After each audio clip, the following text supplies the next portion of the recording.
It's time to go.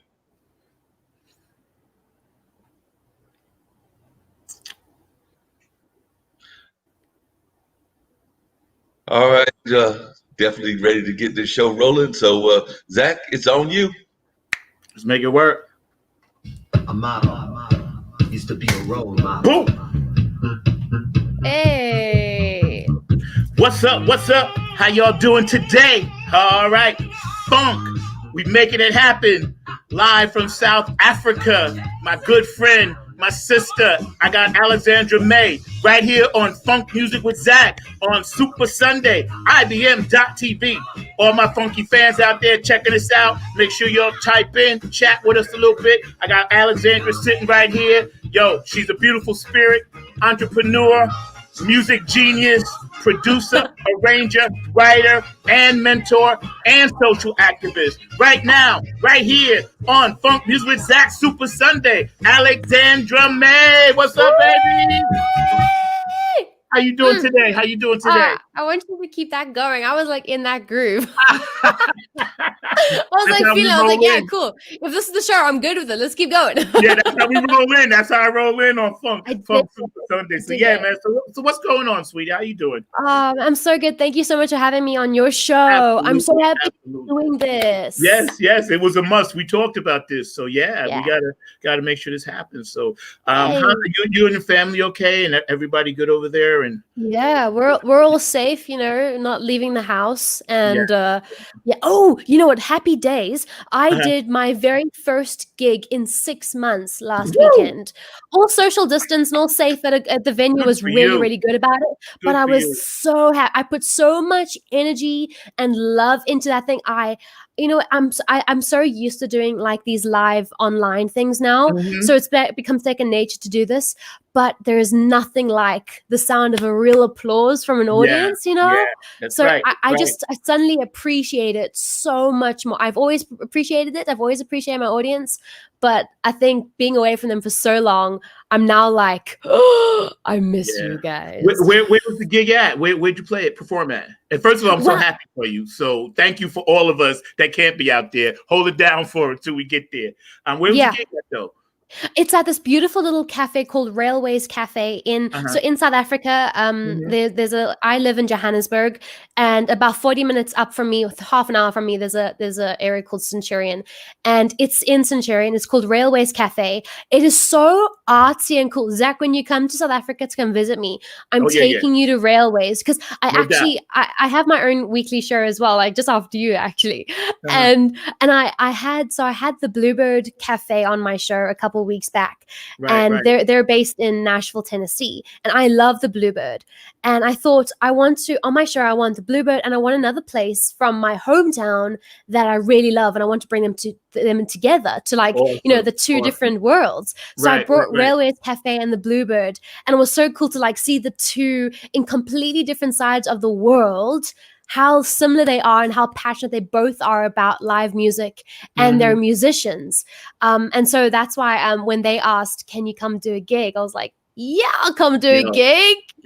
So here's hoping that it keeps going, that more things open up. Yeah, and being a spirit that you are, a beautiful spirit, I know that inside you felt so good for yourself, but you probably even felt better to give that vibration to people and receive it back like that. Yeah, that's an amazing thing. And I'm just so happy because I'm glad at least some part of the world has a little bit of some normalcy going on. Over here, there are people out going to start to play social distancing. And I'm going to take off my star glasses. I just wanted to debut with them. These were gifts They're so cool. From Patty and Boosie Collins. So I had to make sure I rep them on the first time on this show just for you. They're so cool. You're a star. Okay. Oh, can you please send me a set in the mail? I'm dead. Like those are so cool. I'll make sure you get some. You're a star. So thank you. Over here, there's been some bands and they're out and doing it, but people are still not doing the social distancing thing. They are still not wearing the mask. And I only say this for people over here.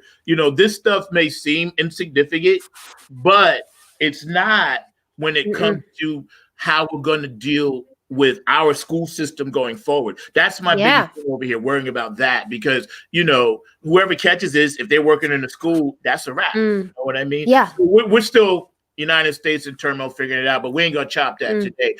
We're gonna focus on this music thing. So when you were playing and people were like coming up to you and everything, and were they happy that you were out and like saying, hey, you know, live music, you know, and they know who you are, so you know. They were digging it. You know, the thing about, I love finding venues that are so enthusiastic about live music, because I'm sure you know this, being in the industry, and especially as someone young in the industry, like where I'm at now. I mean, I've been doing this since I was 12 years old, so it's like literally 12 years that I've been doing this, but still I'm considered a baby in the industry. But to come across venues that truly love their artists, and to come across people that go to the venue that truly love their music, is so inspiring. And there were 2 acts before me, a duo that I actually know pretty well. We run in the same circles, and then a guy that I actually hadn't heard of before. So he was just I think they were trying him out and whatever, which is quite cool for some new talents. And it was just so cool to see people's reactions. Their phones were out, and I was able to take my dog with me because it's a pet-friendly venue. So my dog was in there watching me, and I was like telling people on stage, if y'all want to go and say hi to a dog, you can go say hi to my dog. Like they were just loving it. I think the thing is we've missed like human interaction so much. And that when you do get a bit of it, you take it up and you take all that you can, and you appreciate it so much more. So I think they were just like, wow, somebody's talking to me from stage, and somebody's singing my song, and they dedicated this to me, and I'm part of this. And I mean, I'm no comedian, and I think my sense of humor, I'm so dry. I've got this English humor, and it's so sarcastic and it's punny that it's going to go right over. You get it. But for most people, it just goes over your head. Like, you just don't get it. But the thing is, I tell these like funny jokes in between the songs, because I find I come across music that inspires me in weird ways. So I'll tell these little stories and these little antics and jokes. And some of the audience members were laughing with me. I was like, wow, I haven't been laughed at in so long. Thank you. Right. You know, it's you said a key word there, when that give and take thing with the audience, and you know how they were just so happy that somebody else was speaking to them other than the person they've been quarantined with or whoever, or if they were alone, they were like, wow, I'm out amongst people. I went 2 weeks ago. I had went and this cover band was playing. And I said, okay, a friend of mine said, come out. So I had my mask on. I was like, I didn't really want to go, but I went because I wanted to see how people were. And it was weird. The first hour I was at this venue, and it was a small venue, outdoor place, right? And people were like, some people were sitting, some people were chatting, some people were just standing by the wall, and they didn't know what to do. The band started playing, but people were like, should I go out or should I mingle? It took about an hour and a half for everybody to realize this is what we used to do. This is how we normally were. People were hesitant. And I even asked a few people, I was like, yeah, what do you, he said, I was sitting at a table with a guy and this lady that I came with, and we were talking, and he said, yeah, I don't know how to act. I said, yeah, me neither. I don't know if I should drink. It was just a weird thing. And I hope and I pray, and these are my prayers to God, I'm like, please, let's just get something where we could all just at least not wear the mask. Because I don't know about you, but if you're in a place and all you can see is someone's eyes all the time, that's not really mentally healthy. So I worry about that a little bit. But yeah, let's chop it up. So how long, and you said you started playing and professionally when you were 12, correct? In the business. Yeah. So what led you to want to do this? Yeah, well, I always like to say that I earned my first paycheck when I was 12 years old doing what I do today, which is amazing. But I always say this, I come from a wonderful musical background. Like my parents both are instrumentalists and vocalists. I grew up, playing in church and being part of the choir and, all those usual things. And I took guitar lessons and piano lessons from a baby when I was a kid. And I decided to try out singing because obviously my parents can sing. I was like, well, let me give it a bash. I think I was 6 or 7 years old. I gave it a bash and I entered all the competitions that you could enter. And the problem is with competitions, and I love music, art competitions. The problem is a lot of people get trapped in that circle, that thing of just doing competition or competition. It's just competition. And then you're like, well, that's not going to help me put fuel in my car. It's not going to put gas in my car. It's not going to put bread on the table. So you actually need to make a living from this now. So I won all the competitions. That was it. I was like, cool, now what I do? So I thought, take what I do and I have to now apply this to the real world. Another problem with that is when you get caught up in that competition space is that you learn how to win. Is that you do X, Y, Z. You do X, Y, Z to win.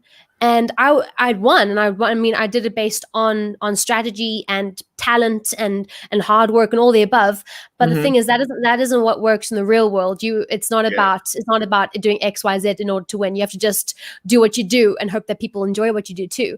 So it was a lot of undoing, and I'm glad that from 12 years old, I was finishing off my competition career, and I was now like actually trying to communicate with an audience for real. And one of the a little phrase that my first drama teacher ever taught me was, "You're not a performer until you make your audience feel something." Right. I had to learn how to make that real. How here is my heart.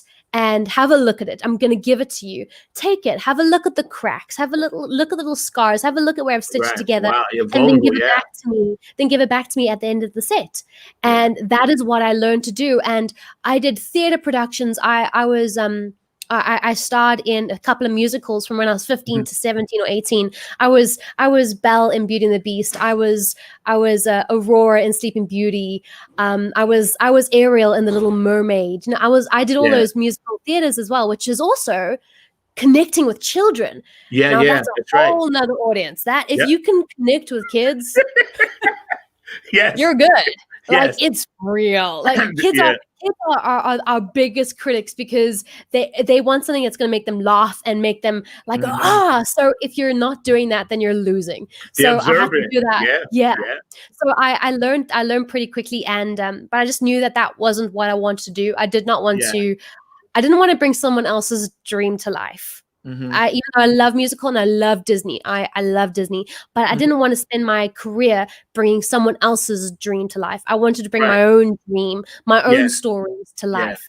So I've been writing since I was 12. I wrote my first real song when I was 12. Before that, I was writing poems and little short songs, whatever. But at 12, I wrote my first real song. And so when I was about 18, I was like, this is it now. I'm now gonna do the singer-songwriter, performing artist career. So just sort of shifted gears and went on with that. Yeah, that's special. You said a few things in there, but I know you and I have talked before in the past, privately about it, and how you said your parents were always supportive, and your environment gave you that opportunity to be, have that fallback, but you were destined to do this because you knew early on what you wanted to do. So a lot of times when we find out early on, we just got to then find a path. We no longer have to search for the thing itself, and you figured that out early. And that's a beautiful thing because that doesn't really happen all the time. You being what you are and prodigy, it just that thing does not happen all the time. And sometimes when it does happen, then the universe gives us you. And you said something else too. Kids are very perceptive. Yes. The scariest gigs I ever had is when we would do like a benefit or go to a school or something in the middle of the afternoon after the kids are all stoked up from lunch. And we had to do what we did, but it was always scary. But the way I used to break the ice, I used to be setting up early, and then I would just go, and if they were in a circle, I would just hang out with them and lay down with them and roll around with them. And I did it a few times because I did some seminars at preschools and stuff like that. And I would just become a kid. That's the only thing that made me feel comfortable, because a lot of times, people are hesitant, but children are your best critics. Anybody. Because they're going to be honest and real. They're not going to sugarcoat it. If they don't like something, they'll be like, nah, I ain't like that. I ain't feeling that. So true. That's interesting that you said that because it just brought back some memories. So you're on this journey now and you're doing some really great things. But when you decided, and you play piano, guitar, you're a multi-musician, what other instruments do you play? Oh, piano and guitar are my main instruments and my writing instruments as well. I play a little bit of drums and a little bit of bass, but it's just so that I know I know what's going on. Yeah. Because I think I started playing with a band. I was signed with a record label for a couple of years from 18 to about 21, and then I left them. And in that year in between leaving them and becoming independent artist, I just started working with a band, just sort of build confidence being out on my own. And I learned very quickly that if you don't know how to communicate with your band, you're going to come across as a fool. So you really have to be so savvy about so much. And I had to clue up. So I was like, I want to learn everything from the theory down to the words, everything, so I can communicate with them and they take me seriously. Also, as a young female, I want to be taken seriously by guys in my band. And it was really cool. They like, I remember my band just loved and respected me and loved being part of the band. So yeah, I learned the extra instruments for exactly that. Yeah, so you're a natural born leader. So when a leader, be they male or female, but especially a young lady, it takes a minute because men got that whole testosterone thing going on. Yeah. But, you know, a natural born leader will always end up leading. You know, I look at guys like Maurice White. You know, he started out as a drummer, and then Earth, Wind, and Fire. You know, Teddy Pendergrass, he started out as a drummer, and then he became who he is. Morris Day was Prince's first drummer. So when people are naturally, drummers, we know how to lead. But when you naturally have that in you, it's going to come out anyway. And people would be well served to kind of listen to what you have to say, because your gift comes from there. So when you got your gift like that working, a lot of times people, they don't understand it or they're intimidated by it. You know what I mean? Because I've seen that, not with me, but I've seen it with people. And I'm like, yo, just chill, because this person can kind of, you know, put us in a place like this or like that. Or I have 9, 10, 11 band members sometimes. So a lot of times I'm managing a lot of different personalities, you know, and a lot of times on a certain night when we're just jamming, you can tell when somebody's got it really hot that night. Yeah. And what I would do is like, okay, I'm going to give you the majority of the solos tonight, because tonight, obviously, you're on fire, you know, and that, a lot of that has to do with leadership. And then you got to kind of, you know, put your arm around the cats that say, hey, maybe that was my spot to solo. You be like, no, so-and-so got it tonight. You get it next week. So leadership is very important, especially when you have to, you know, manage, you know, minds and manage different personalities, and keep yourself involved in the band as well. You know, because I found out after I would be exhausted just to get to the stage, having to worry about everything. And then when people start jamming, whatever, and then I'd be like, okay, now I actually got to do my part too. You know what I mean? Yeah. But yeah, that's amazing. Oh, it's so true. You said something really cool a second ago about independent artists, and we're going to touch on that for a minute, because you were signed with a label, obviously all the perks and things that come with that. But when you decided to be independent and step out on your own, were you a little hesitant? Were you afraid, or you just went for it? Yeah. Before I say that, there was a comment that came up from Desiree. And I just want to point out that was my singing teacher back when I was tell her I said hello. Yeah. So Desi's my singing teacher. Hi, Desi. Hi, Desi. How you doing? Welcome to America. Indie artists. So from when I was about 15, my entire being, and this is the thing about me, when I set my mind to something, I like, doesn't matter what happens, I'm bashing through those walls. I'm gonna build my own doors and bash them down. So I literally I just worked at being this. I wanted to be signed to an album, to a record label. That's what I wanted. And I had a number of mentors. I had people like Desi. I had a number of teachers, and I just worked my butt off to get to that place. And I had demos from when I was 15. I was literally grooming myself to be assigned to a label. And eventually a local label in South Africa contacted me by pure chance. You know how things work in the industry. You know, somebody else knows you. They saw you, send them an email, there's a meeting. It's just incredible. And after my first initial meeting with them, there were 2 more, and I signed the contract within 2 or 3 weeks with them. Wow. And I was 18. I had just graduated high school. I graduated high school end of 2014, and I was signed beginning of 2015. It was like that, which was amazing. And I was signed as an artist, as a pop artist. And I like to think of it as being my sort of university years, because I didn't go and study anything at university, because I was then signed to a label and it was my full-time job. So I didn't have any time.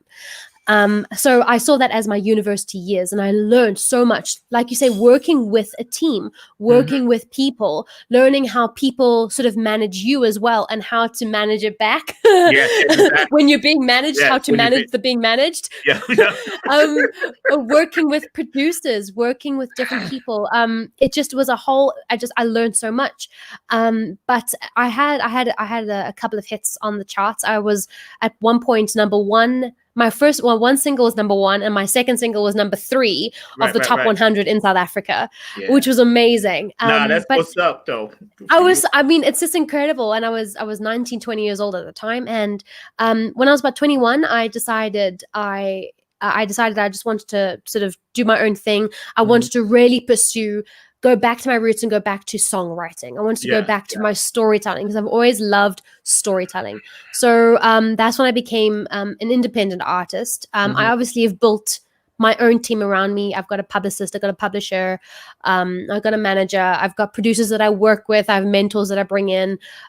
So I've built my own team around me. Here and in the States, which is pretty great. So yeah, that's sort of the transition between the two worlds. Right. So as you're building your team, and you decided to do the indie thing, and you mentioned over here too, when you finally got that up and rolling, and you started doing your videos and writing your music and all this great stuff, then at that point we all come to realization, and then you realize, okay, I'm just gonna blast off with this and make that oh, that's your cat.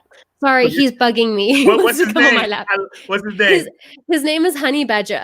Honey Badger. What's up, Honey Badger? How you doing? I see, we got some funk talk over here, right? You want to be part of that? It's all good. I love him. I love it. I totally love it. But yes, as you were getting ready to do that and got into your indie thing, who inspired you, before we get into this part of it, when you were coming up? And I know you listen to everybody, but I'm not going to say you're compared to anybody, because to me, you're Alexandra May, the pop star of South Africa, worldwide known, videos, music. But who would you say inspired you to play guitar, play piano, or did you hear one certain song? How did you? Who were the people you listened to? I guess is what I'm trying to say. Well, you know what? I've always loved to perform, and I think that's like just the foundation of me. Is that I love to perform. I love to talk. I love to have conversation, whether it be in words or with music, whatever it is. So I'm pretty sure with the very first huge concert, like proper big concert that I went to, was I must have been like 12, maybe not even 12, and Celine Dion came to South Africa. And I am the biggest Celine fan. Okay, that's your girl. Celine Dion is my thing, and I watched her perform, and she is just so choreographed. So she's such a diva, but like in the best sense. She knows exactly at what second she is going to move her microphone from down here to up here, and at what point she's going to move her head to look. And it's so beautifully pulled together. And then toward the end of it, she then did a final song in this beautiful dress, and she left. And I was like, but where's my song? Where is My Heart Will Go On? Where's my song? And the suspense just rose, and the audience started getting crazy. And suddenly the music starts, and she reappears in this beautiful dress, and she just commands the stage, and she sings the song. And I think it was less about looking back, it's less about the music and less about the costumes, but the fact that she was such a brilliant mind and performer, and she's so in control of every aspect of her show, her tour, everything. That just inspired me. Like, I want to do that. I want to make an audience go, oh, like that's what I want. Yes. Yep. And that's what I was dying to do. So I sort of learned ways of how to do that. And obviously I've grown up with the old Taylor Swift. I dig Taylor Swift. I've grown up with the old Selena Gomez. I've grown up with Demi Lovato. I've grown up with all those pop girls. And when I started looking into my songwriting, I realized that even further back in my past, I grew up. My dad grew up in the late 70s and 80s. So my entire childhood has been the 80s, and has been the 70s music. Yeah. Carole King, Fleetwood Mac, the Stones. Those are my storytellers, and I just wanted to tell stories as good as them, and like I just want to do like what they did. Yeah. And so I think that's where it was the mixture of that young pop those teens that I was looking at who were also in transition between leaving Disney and becoming independent themselves and finding their own voice and their own careers and growing as people, and then mix it up with those storytellers, Carole Kings and Stevie Nicks and all the above. I was just like, yeah, I want to tell stories, and I want to do my own voice, and I want to do that. And I think it was just like a mush of everything. And that's a very long answer to your question.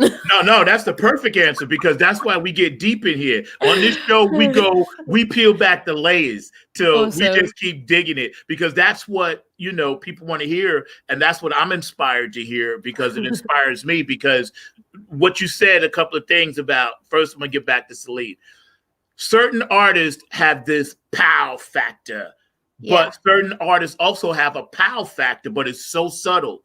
And when you said her with everything that she does, look, this and that, the first time I saw Sade, and I knew where they were at, and Sade is one of my favorites. I love some Sade, right? Chaka Khan, Sade. But Chaka's more like in your face. Sade, when I watched everything she did, from her step to the way she came on, to the way she moved, the subtleties, because her music is so subtly insane, intense, but she never lets it bubble over the pot.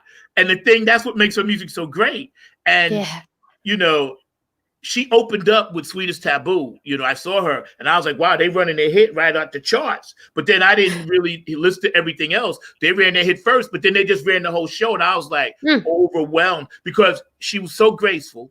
Like you said, with Celine Dion, everything Sade did, I was like, oh, she's figured this out. But on a different side of it, she's not going to be Beyonce in your face, but she's going to be laid back. And Sade, from back in the day when she first came out, we were all like, wow, this is brand new from South Africa. We was like, we haven't heard this before. So did you ever listen to any Sade? Do you like her music? You ever, check her out?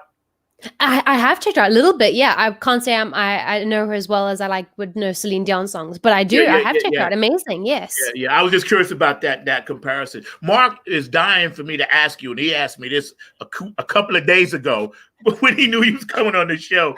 Do you mind the Taylor Swift comparisons, or you just want to be like, no, she's Taylor, Alexandra? The thing is, and I think I really do appreciate you saying, like, you don't want to compare me because I'm just who I am. And that is what I strive. I don't want to replace anyone. I don't want to, and hence I don't want to be like anyone. I just want to do me, and I'm inspired by so many. But the reality is, I do understand that I'm not well known all over the world.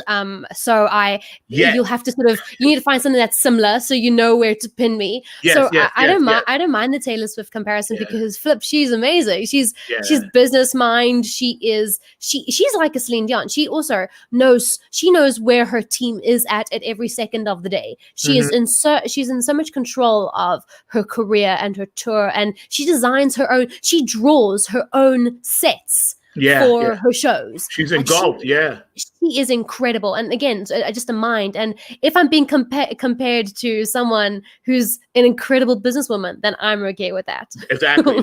You know what's funny? Because I saw the Monsters Ball, Lady Gaga, right? Yeah.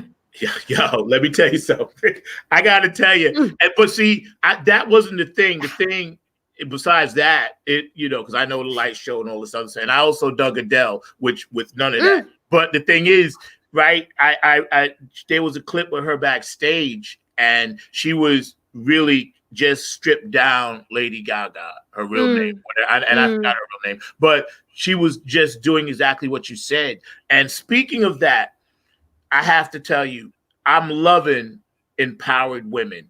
I love it. I love it. I love it. And I want you to speak to that for a minute. Any young ladies out there, inspiring artists, I want you to listen to this young lady. Again, here we are, IBM.TV on Super Sunday, Funk Music with Zack. My special guest live, Alexandra May, all the way from South Africa, is here with us. We're blessed to have you. So tell us a little bit about, if you were going to speak to a young lady to get in this business, and empower themselves, what would you tell them as far as being inspired by it, to inspire? I think I'm like, I don't know if I think I might be the worst person to speak to because I'm going to be so brutally honest. Yeah, go for it. My parents always say, my nan always says that growing old ain't for sissies.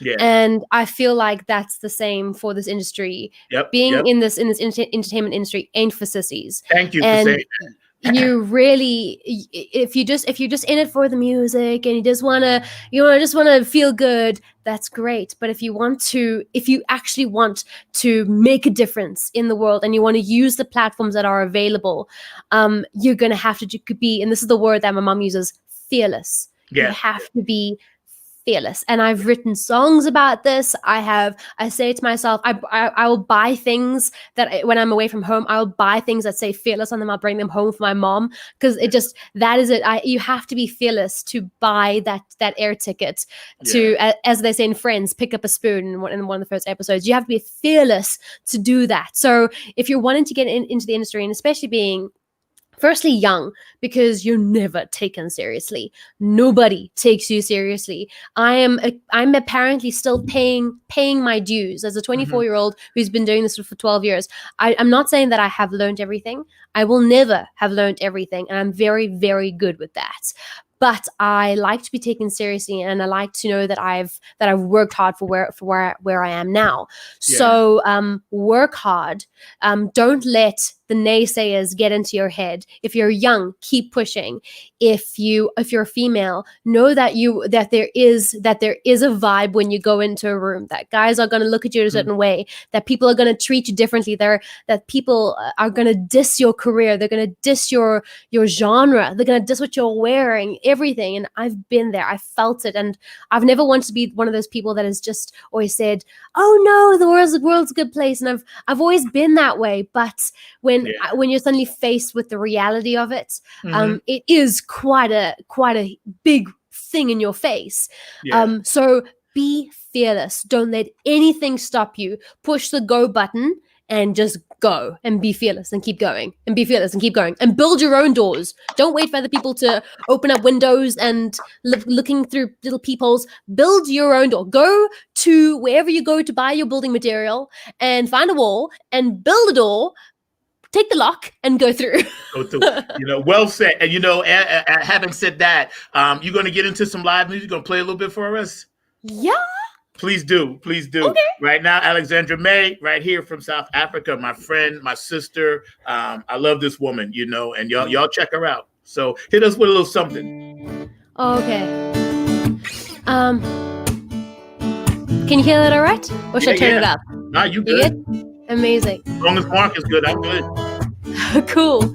So I want to play this song because it's currently winter in South Africa and I'm freezing my butt off. But y'all have summer in America, and I'm so jelly. I'm so jelly. So I wrote this song ironically during winter in South Africa with a friend of mine who's from a band here in South Africa, and I took it to America and I played it for them, and I love the song because it's exactly who I am.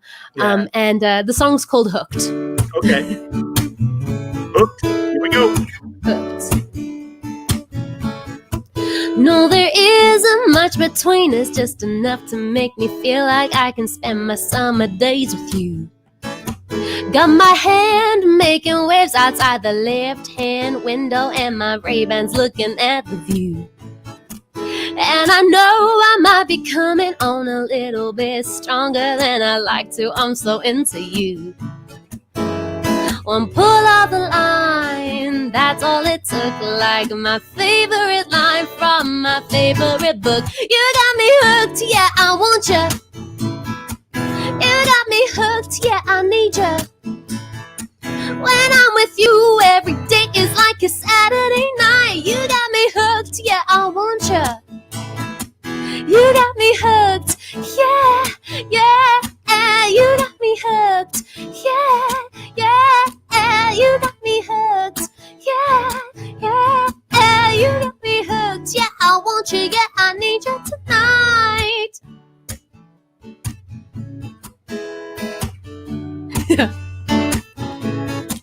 Got the feeling like I'm tripping on a sweet, sweaty summer, and I know it's all because of you. and the sound of old Taylor on my Spotify playlist, making memories on the radio.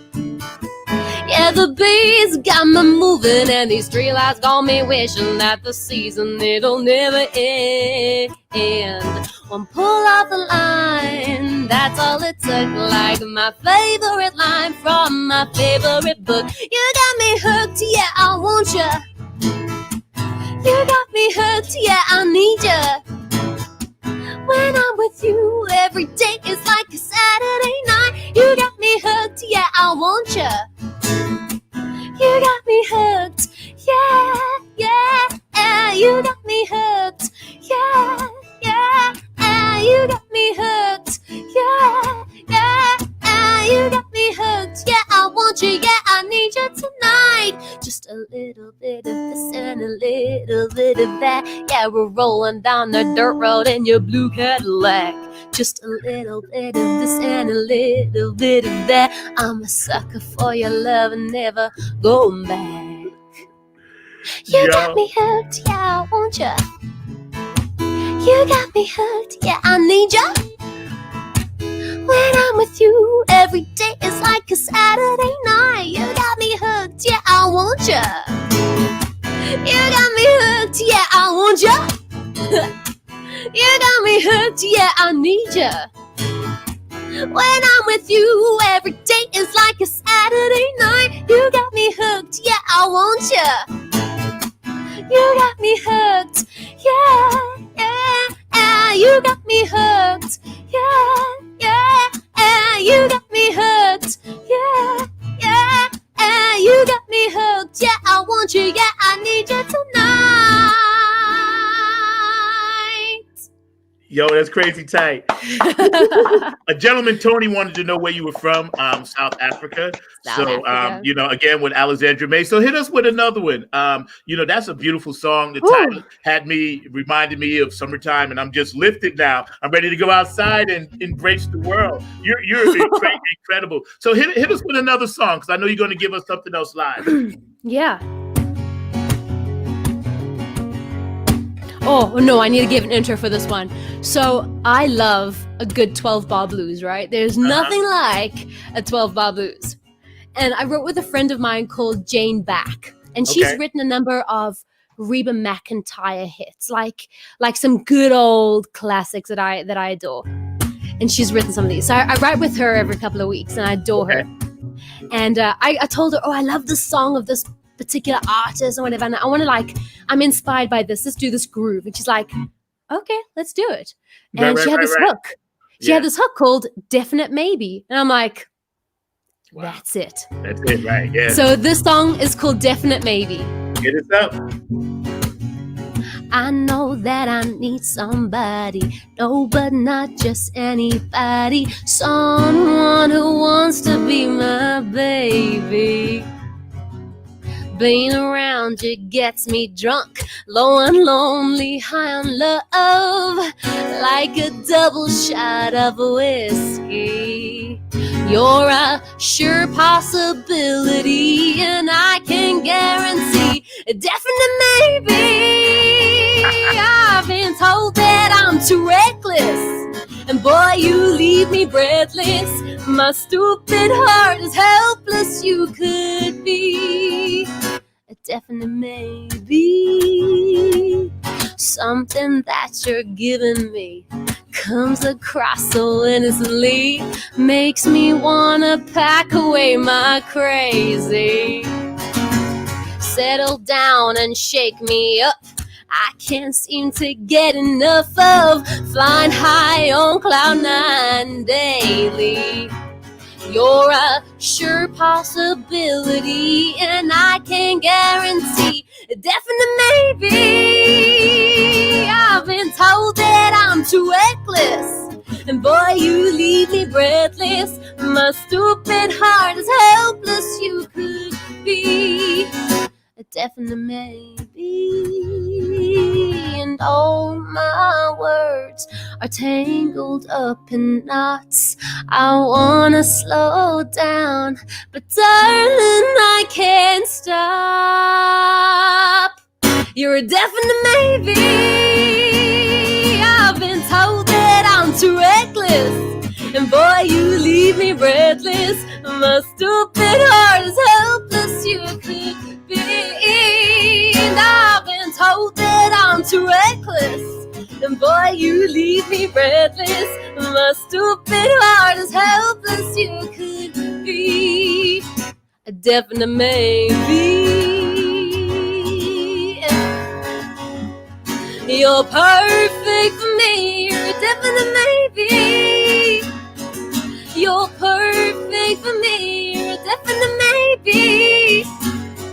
You're perfect for me. You're a definite maybe. Yo, that's tight. That's so good. You have us gentlemen friends over here talking about who you wrote those first two songs for. That's why you saw me smiling, because Jim said you wrote it for him. I said, no, that's for me. And then Mark, of course, no, that's for me. So you're amazing here, Alexandra. You know you have a fan club here among the folks that are part of the IBM TV family. So you are also getting a lot of love from Ankit as well. So Ankit was giving a shout out to both you and Zack for this amazing ability that you have just to warm our hearts and your tremendous playing abilities. So definitely wanted to share that with you.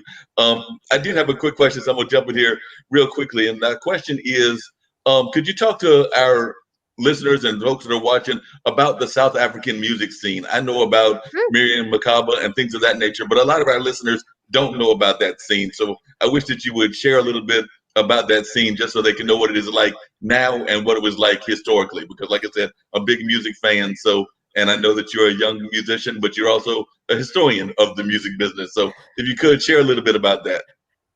Sure. It's such a big question. There's just way too much, but I will give a little brief snippet.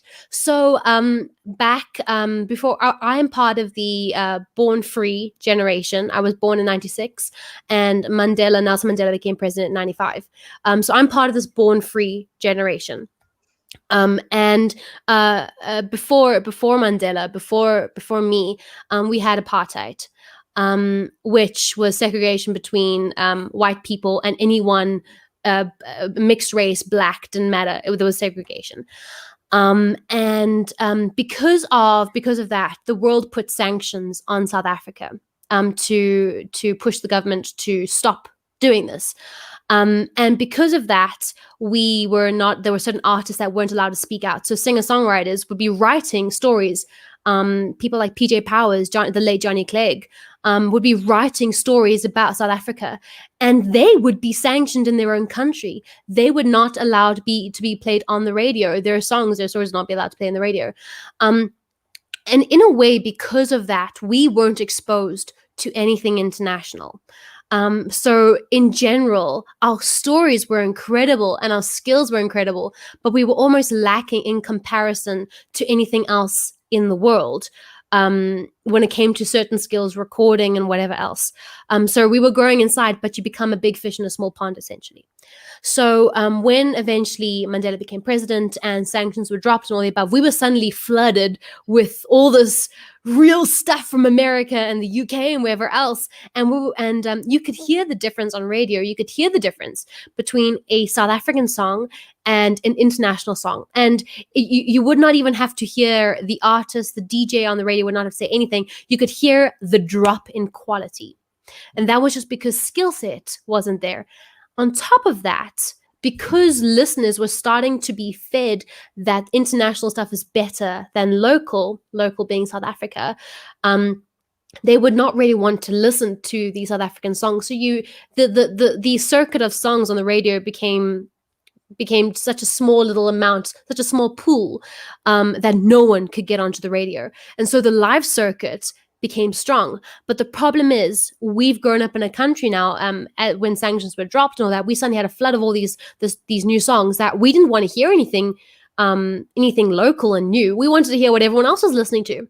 So for a long time, the norm in South Africa has been to play, you get hired as a musician to play your 3 times 45-minute set of covers. And you play covers and that's it. And if you play an original song in the mix of that, it's like, boo, get off, play, Wagon Wheel again, whatever it is, play those songs again. We want to hear that. And that's not a diss to those songs, because I do love good old classics and I play them in my sets. But our audiences weren't being taught how to hear and to listen to new music and to enjoy new music. And I think that's something that in the States, at open mics in LA and New York, it's a thing to listen to new music, because that's what you do. In Nashville, Tennessee, at Writers' Rounds, that's all you can hear. You're not allowed to play covers in Writers' Rounds unless you're downtown Lower Broad doing covers and all that. You're hired to do that. But you're not allowed to play covers in Writers' Rounds. And the audiences have been taught how to appreciate and enjoy new music, and then they want their favorite artist back to play that song that they played last week because they love it. So I've sort of grown up in this new world in South Africa where there's this cover circuit, and radio, the quality of local songs is terrible, and only in the last 10 years it has started to really be in comparison with what's happening overseas. And we have there's a studio in Cape Town, South Africa, called Milestone Studio, and it's a floating room. It's beautiful, it's incredible, and people now fly in from overseas to use that studio. That is how good we've gotten. We've learned so quickly. That's the thing about South Africans. We're so hardworking and we pick up things so quickly. So the music industry has evolved so much where the quality is just now becoming world standard. And people are starting to become fearless and buy a plane ticket and go overseas and want to explore the world outside of our little pond. So I think still new audiences aren't still quite, they haven't quite learned how to still listen and enjoy new music. If it's not on the radio, then they don't really care.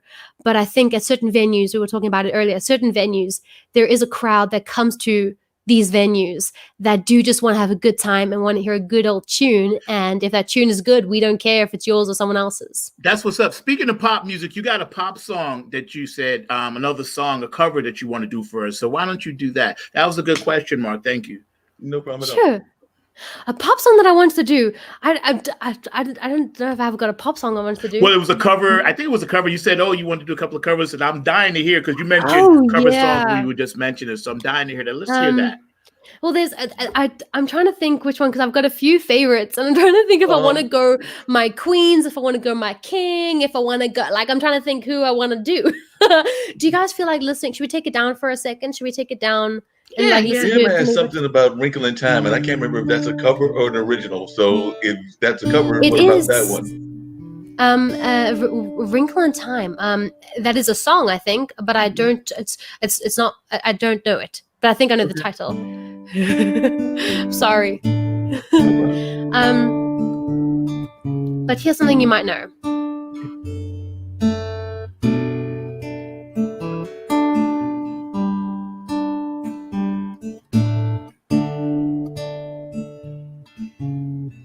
Wise men say only fools rush in,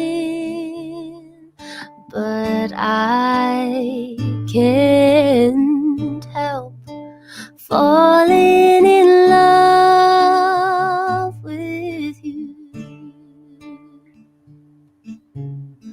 Shall I stay? Would it be a sin if I can't help falling in love with you? Like a river flows surely to the sea, darling, so it goes. Some things are meant to be. Take my hand, take my whole life too, for I can't help falling in love with you. No, I can't help falling in love with you. Yo, that's beautiful. That's beautiful. That's awesome. Thank you. That's awesome. You have such an amazing voice. Fans around the world. People, here we are on Funk Music with Zack on Super Sunday. I have Alexandra May from South Africa. She's chilling with us and been gracious enough to give us a little insight. And I was going to get into something, but Mark kind of stole my thunder. Have you written anything about the Black Lives Matter movement or any songs about COVID? I know I was up in the studio late work last night working on that, but I know a lot of artists are actually doing some stuff with that. So have you done anything pertaining to the BML movement now as compared to what you actually went through when you were born, and using those two comparisons? Also, have you thought about doing any type of benefit to help raise money or anything like that? Because you're a phenomenal, beautiful voice. You know, Dr. Anthony says you have a beautiful voice. My good friend, she's coming on after this show at 1 o'clock. You know, she's from DC. But yeah, you're amazing. And I just want to know your thoughts about this new era of storytelling, since you are a storyteller. You know what I mean? And there's a lot of stories now to tell. So have you thought about that at all? Yeah, you know, it's very interesting what you say, because I think I might have spoken about it before with someone else, and I can't think who. But being a South African born in this new generation, and having grown up in the new South Africa, the comparison between what the States is now, the turmoil that you guys are going through, and what we have gone through. We still face difficulties. We still have our own issues. Of course we do. But it's very interesting. And I think I see it from a different perspective. And you're right, I do. But when it comes to storytelling, I haven't written anything specifically, for example, about COVID or about Black Lives Matter, or in South Africa, we're currently dealing with gender-based violence, which is violence against females, and that's our big issue at the moment. But of course, Black Lives Matter is filtering down to South Africa as well. So I haven't written anything specifically, but I have obviously written songs that I feel would encourage me during this time. I've been writing a lot of gospel music, and that is something that feeds my soul and calms my soul. And I don't keep a diary.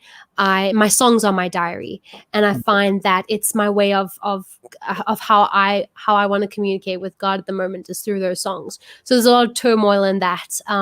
But then also I have just average songs as well. There's a song called Dear Me that I've written, and it's a letter, as if I was writing a journal to myself, Dear Me. And it's about being fearless during, like what my mom has always said, be fearless, but especially during now, being fearless during all of this and coming out stronger. There's another song of mine called Brown Eyes, and saying that I'm always going to be there for that person. I'm going to love you through everything, even on a starless night. I'll leave a light on for you. So there are those inspirational sort of songs that I've been writing. Yes, nothing specific, but I think more general. Is where my heart is at the moment. I have some lyrics that I'm going to send you to a song called "Not in My Neighborhood." You know, and it wasn't it's a poem that I wrote years and years and years ago, and it concerns everything that people were dealing then. And this was like the early '90s. I wrote this poem, so I'm going to send that to you, and you know, maybe you can put some music to it, because I can't hear any music to it. Yeah, I will. I'll send you the lyrics. So we got time for one more song. So, and then we're going to get our closing thing happening, because we got a hard out at 1 o'clock. First of all, here we are with Alexandra May, live from South Africa. She's gracious. Check her out at Alexandra May Music Cafe. That comes on at 3 o'clock on IBM.TV, and we always support that. And we definitely love having you. I want you to come back. We didn't get a chance to get to your video today, but there's so many more things, layers that we're going to unpeel. So give us one more, please. Okay. I was speaking about the song. I think it's pertinent that I sing the song. It's called Dear Me, and as I said, it's a letter to myself, essentially. This is dedicated to anyone that's going through a tough time and y'all need some inspo. Just be fearless. Dear me, to everything I wanted to be, Dear me, to my present, my future, my past, I'm writing all this down to let you know. You don't have to do life on your own. But all the waiting, which way is it coming? Sometimes the rain, it falls, the clouds are crashing in. Just close my eyes, stay open, watch disaster win. Yeah, heaven's out of sight, but I am running to the light. Sometimes it's all nothing when you gotta show your feelings. Your feelings, yeah. Yes, what's up? Dear me, it's gonna be alright, you'll see. Dear me, you got everything you need in your hands. I'm singing this again to let you know. You don't have to dance life on your own. But all the waiting, all this anticipating. Sometimes the rain, it falls, the clouds are crashing in. Just close my eyes, stay open, watch disaster win. Yeah, heaven's out of sight, but I'm running to the light. Sometimes it's all nothing when you gotta show your feelings. Your feelings, yeah. But all the waiting, which way is it coming? All of this anticipating, waiting for a disaster to win. Sometimes the rain, it falls, the clouds are crashing in.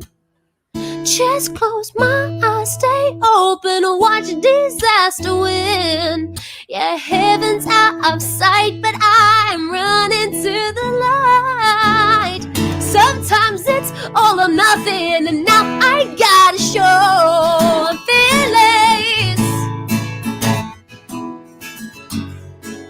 I'm fearless. I'm fearless, yeah. Sometimes it's all or nothing, and now I gotta show I'm fearless.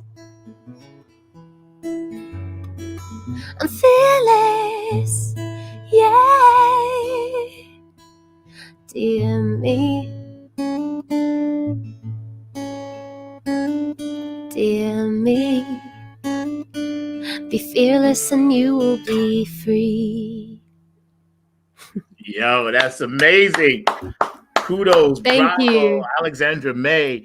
So yeah, you got all this great music popping. So where can people find you, and how can they reach you? Thank you. Yeah, I am Alexandra May Music on every single platform. Alexandra May Music. Simple as that.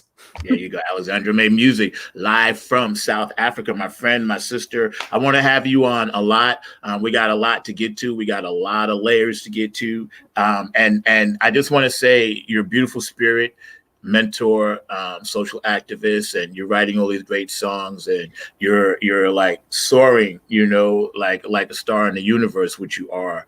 I'm greatly appreciative of everything that you're doing in the world of music and the business. Thank you. You're the next generation of beautiful, awesome talent, and you know how to make this work, and you have a little mix of that old school theory as well as that new school, and you're making it work like incredibly well, and I'm proud of you.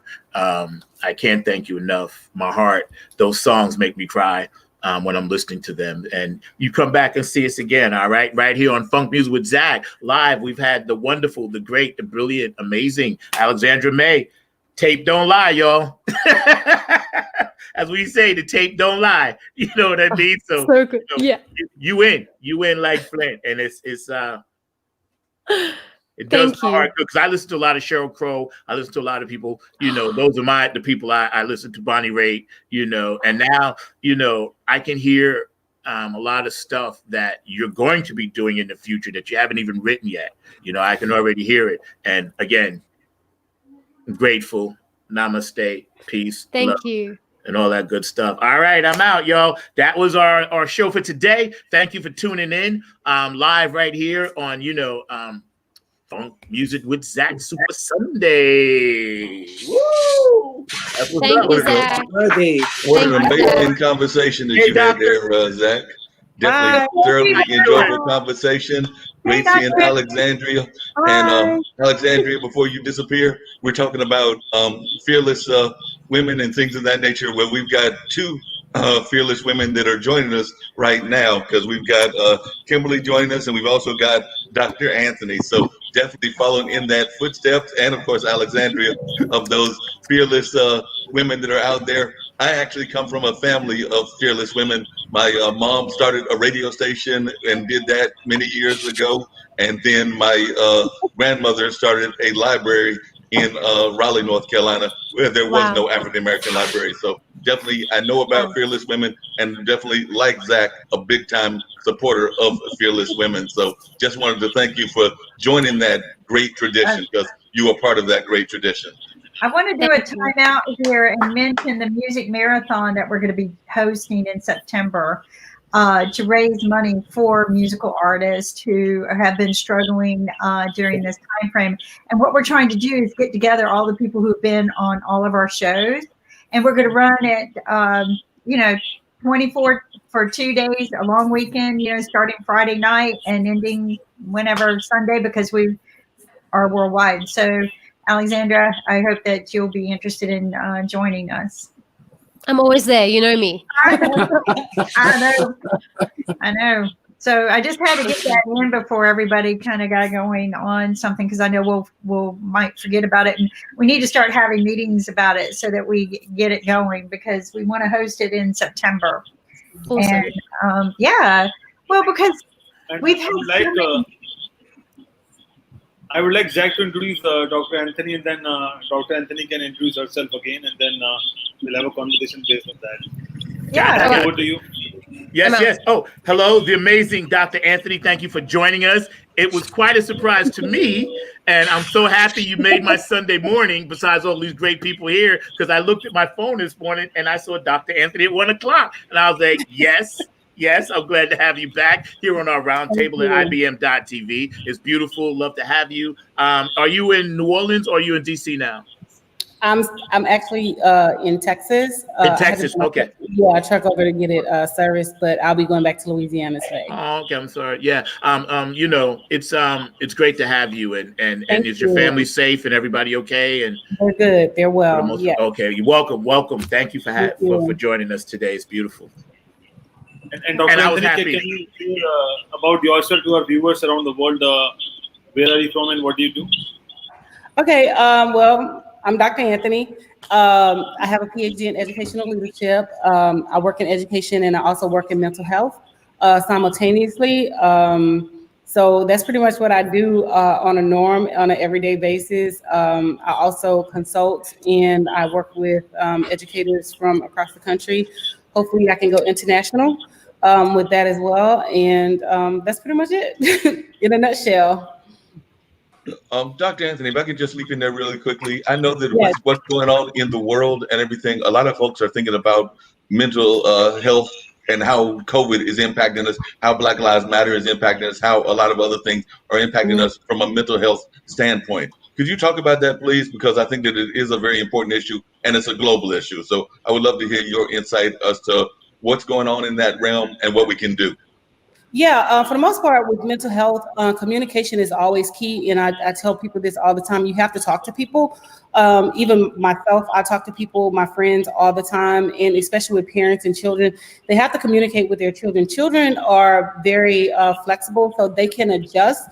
But with that adjustment, people need to talk and have those conversations and explain.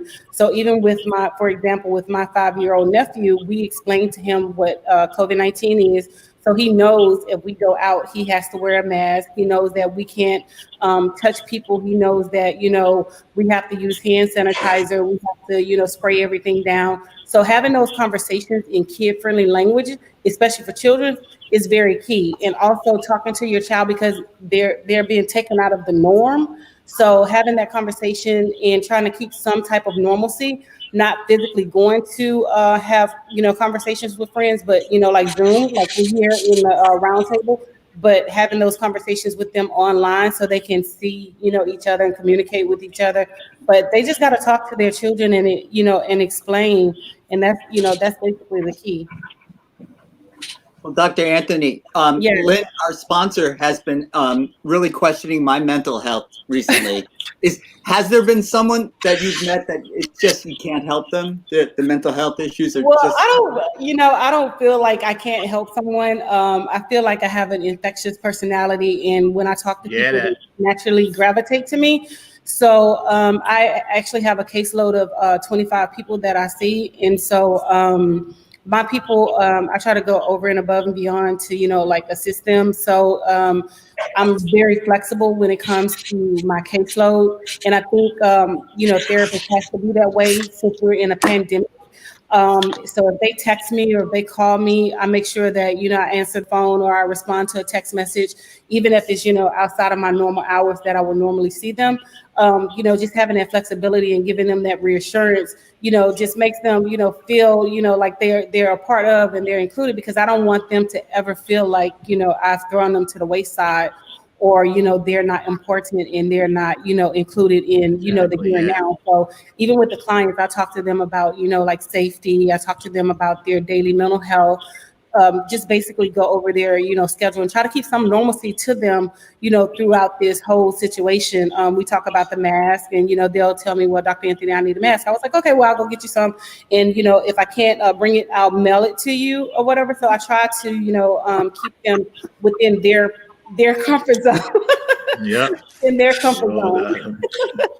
Yes. So Dr. Anthony, I think that's wonderful.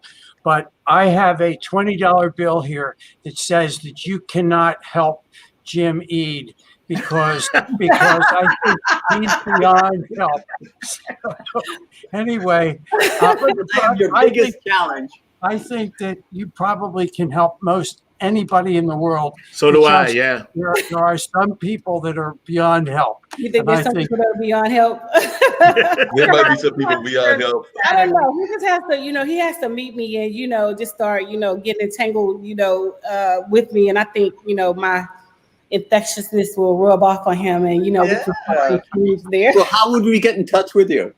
You can get in touch with me on Twitter at Tawana Deshawn.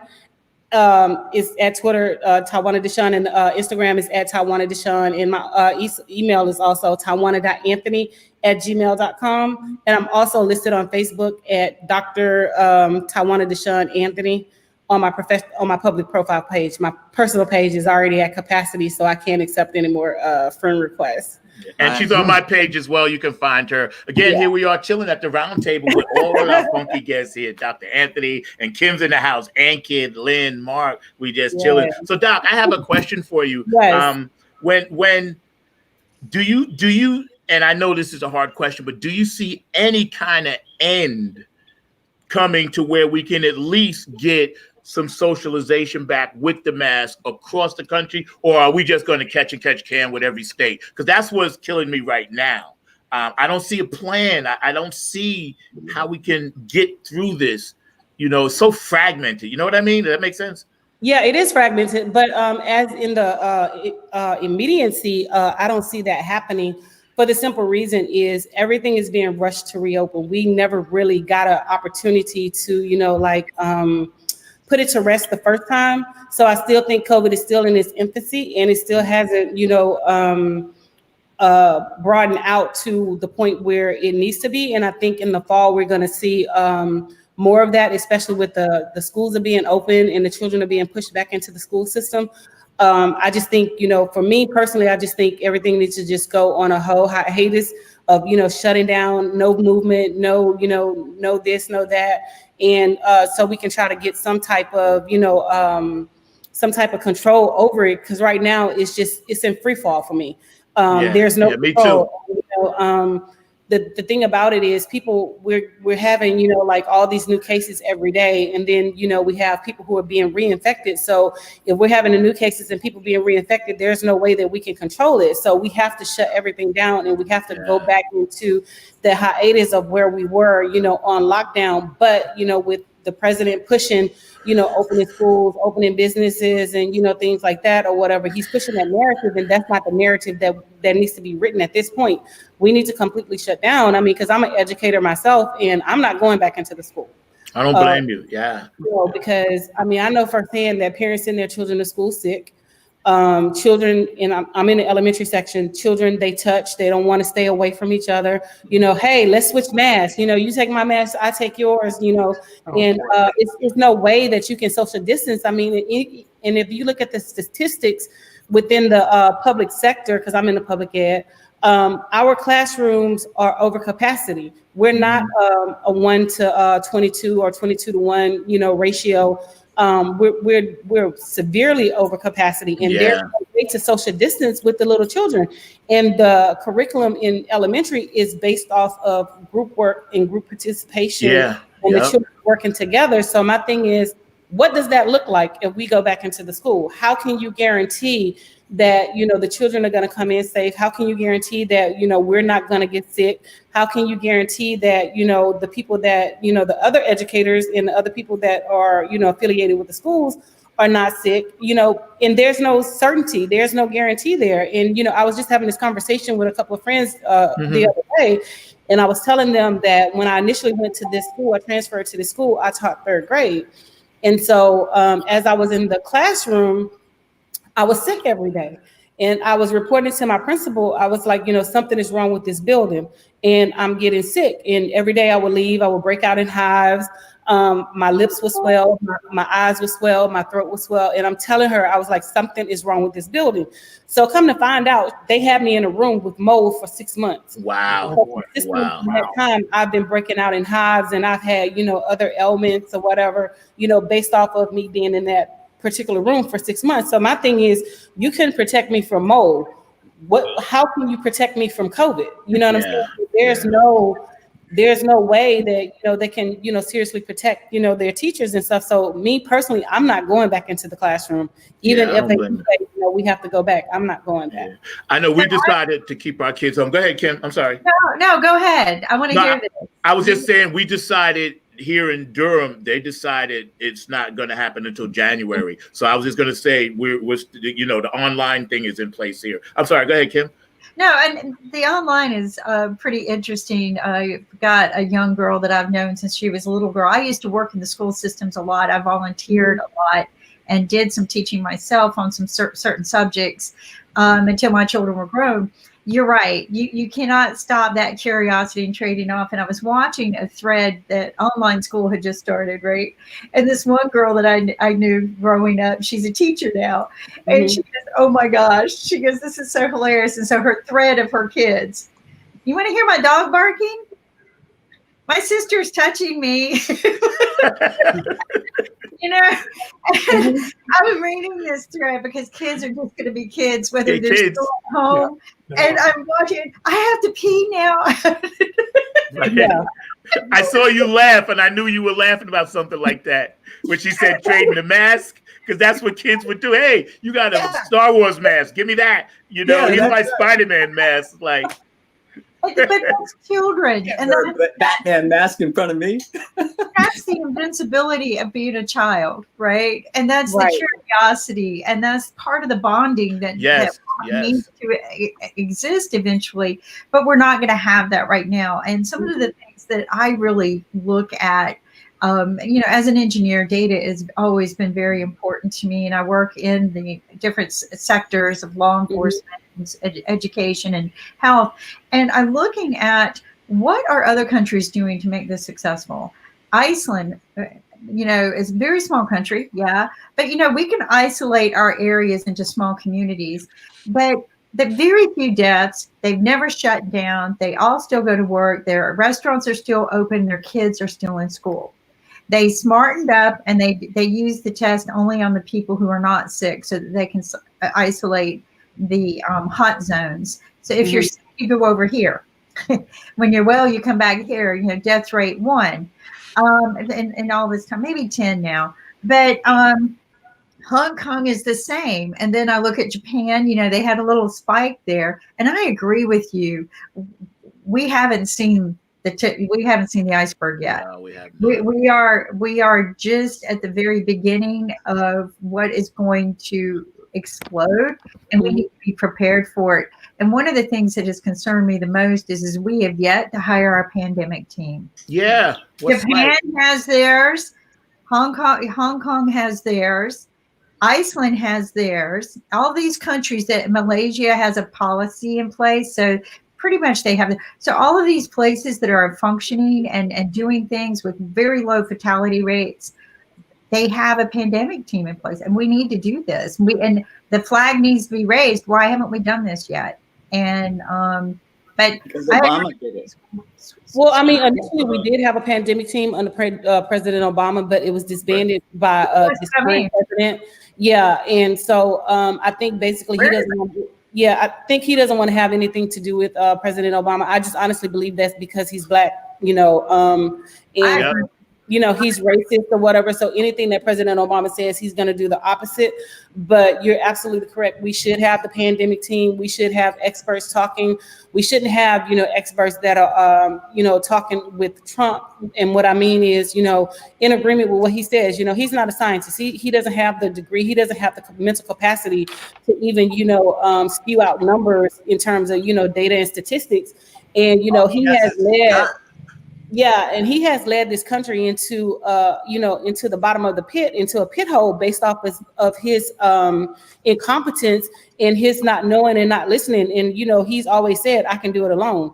And I mean, in any situation, we already know that nothing can be fixed alone. But the sad part about it is he doesn't listen to the experts. He doesn't trust the science.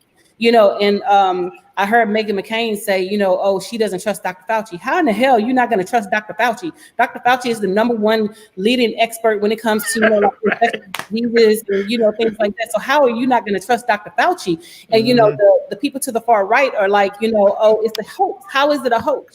This is what this president said. This is what this administration is saying, that it's a hoax, but people are still dying, and they're pushing this narrative of we got it under control. We got everything, isolated, when it's, actually the opposite. And they're really not doing anything to, support the American people. Basically, when he first came out, he was like, it's basically the states competing against the states. And I'm like, where do they do that at? What's the whole point of us having a federal government and, exactly. Federal agencies if, the states cannot, utilize those powers that be? But he made it like it was a competition. And then, Governor Hogan in Maryland, he made a pact with South Korea. I want to say, was it South Korea? One of them. And where his wife, got PPE equipment for the state of Maryland, and he got upset about that. But what you left people with no choice. You gave them, the hand, and you were like, this is what it is. So this is where you need to be. So I mean, I just think that this administration has failed drastically with the American people, and especially when it came to handling the pandemic, it wasn't handled. We're basically on our own. And so people who are actually wearing the mask and doing what the scientists are saying, we're being safe, but the other people who are not wearing the mask and think it's a hoax and things like that, they're the ones that's actually spreading it.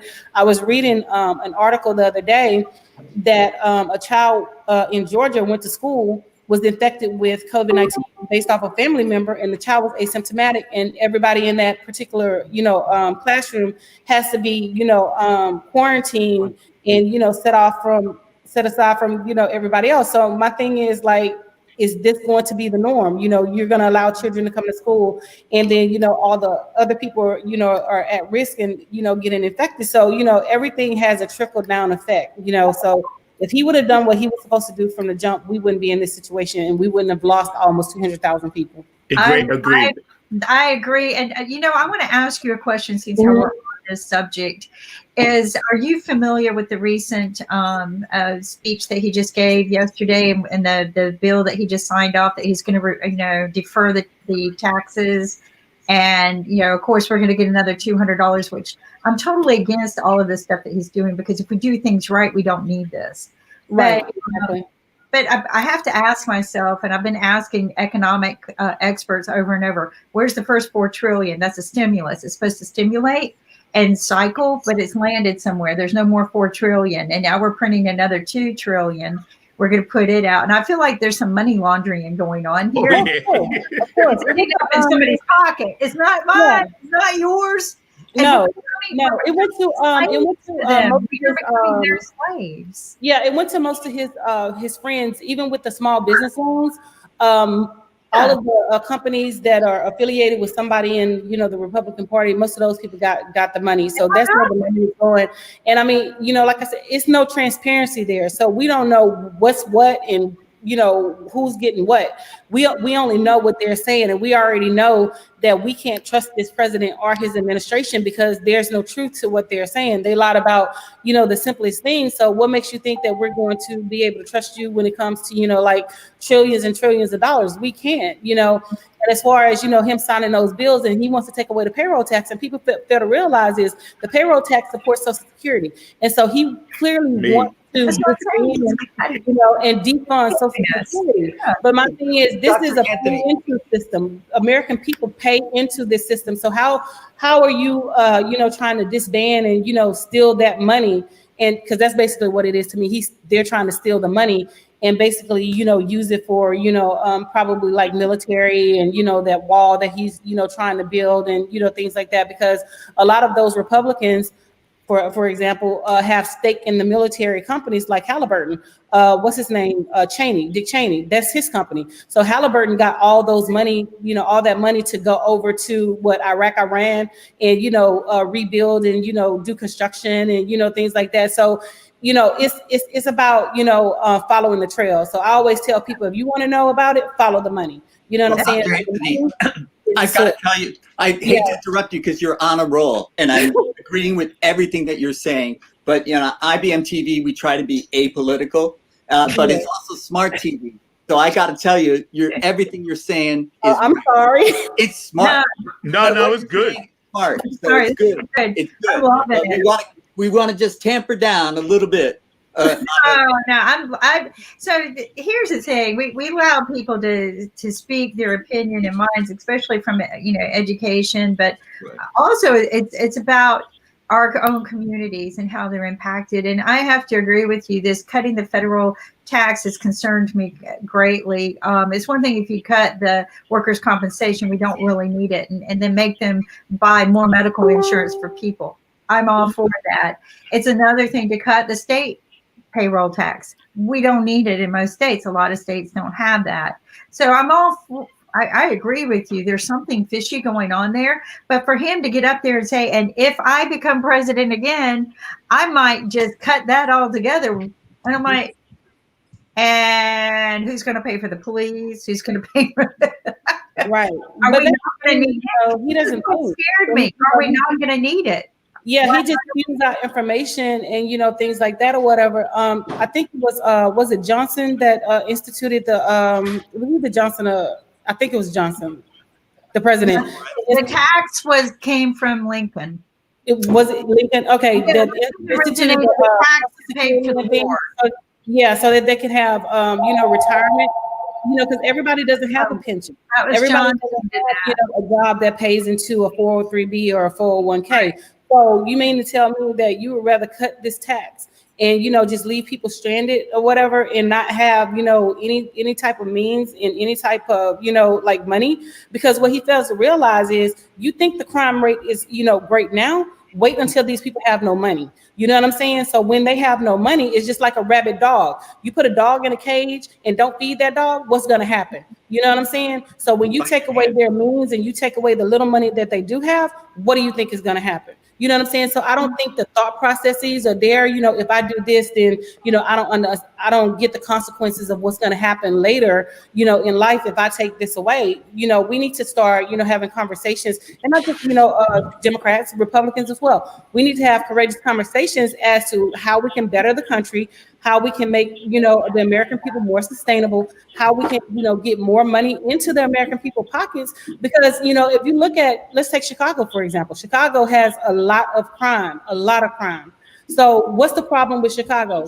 There's no jobs. There was white flight. You know what I'm saying? So when white people left and went to the suburbs, they called it, you know, white flight. And, you know, that then the ghettos were formed where, you know, Black people didn't have, you know, sustainable, you know, money. The stores left, all of this other stuff left, you know, the business left, the economics, you know, went down and things like that. So what do you think is going to happen? People are going to still kill and rob to make sure that they survive and they get food. So if you take this away, then that's what's going to happen in the long run. So you're not doing the American people any justice. You're basically putting us in harm's way, the people who actually have jobs and things like that. So then they're going to start coming after us, and then they're going to attack us, and then go to the stores, and it's just going to be a trickle-down effect. So, I can say one thing, getting back, think about like this, and we're all old enough to know this on this panel. I've seen a lot of this ahead of time because right in the, say, 20 years ago mark or 25 years ago mark, right around that time in our history, right? Let's just say pre 9/11.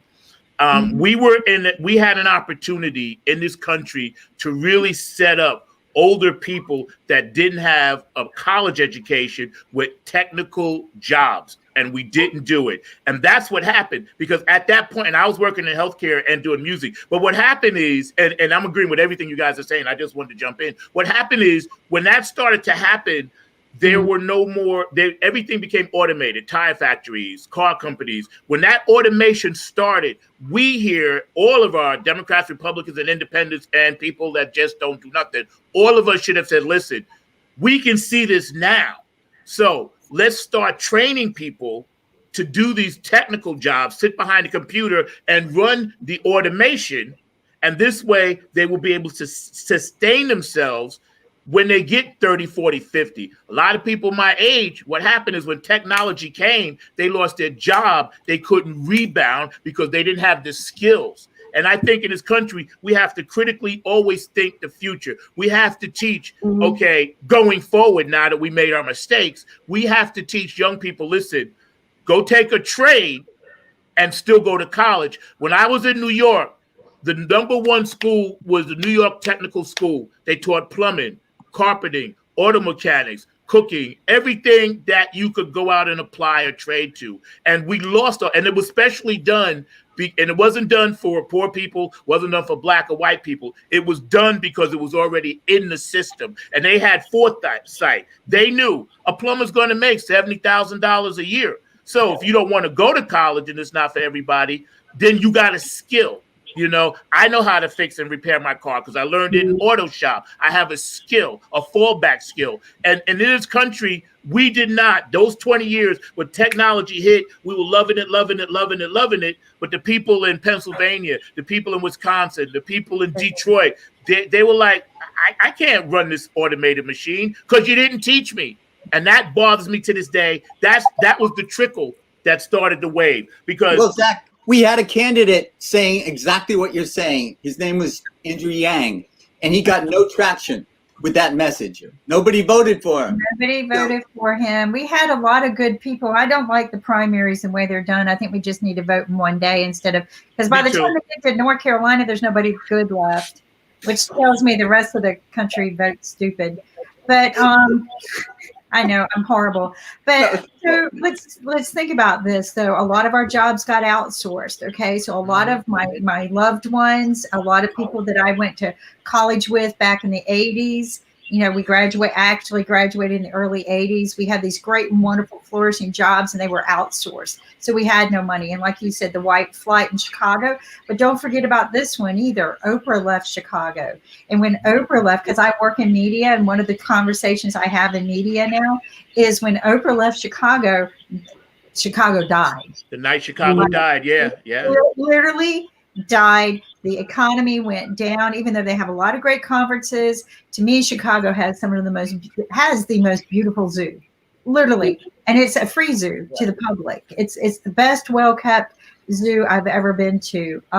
They've got beautiful museums and artifacts and parks, but they've lost their economy because they didn't try to keep the people in and giving them trades and giving them education, because literacy is what's going to close that gap. And that's what Nick and I have been all about, is closing that gap between poverty and sustainability. So let me go back to, I'm sorry.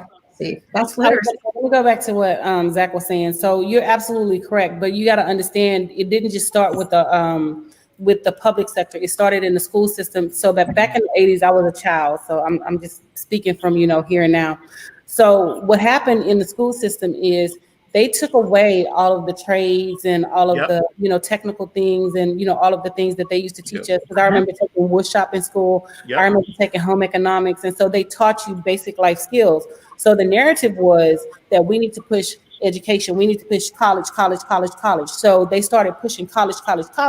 And so now we're on a short end of, technical laborers. We don't have the people to, fill those jobs in terms of,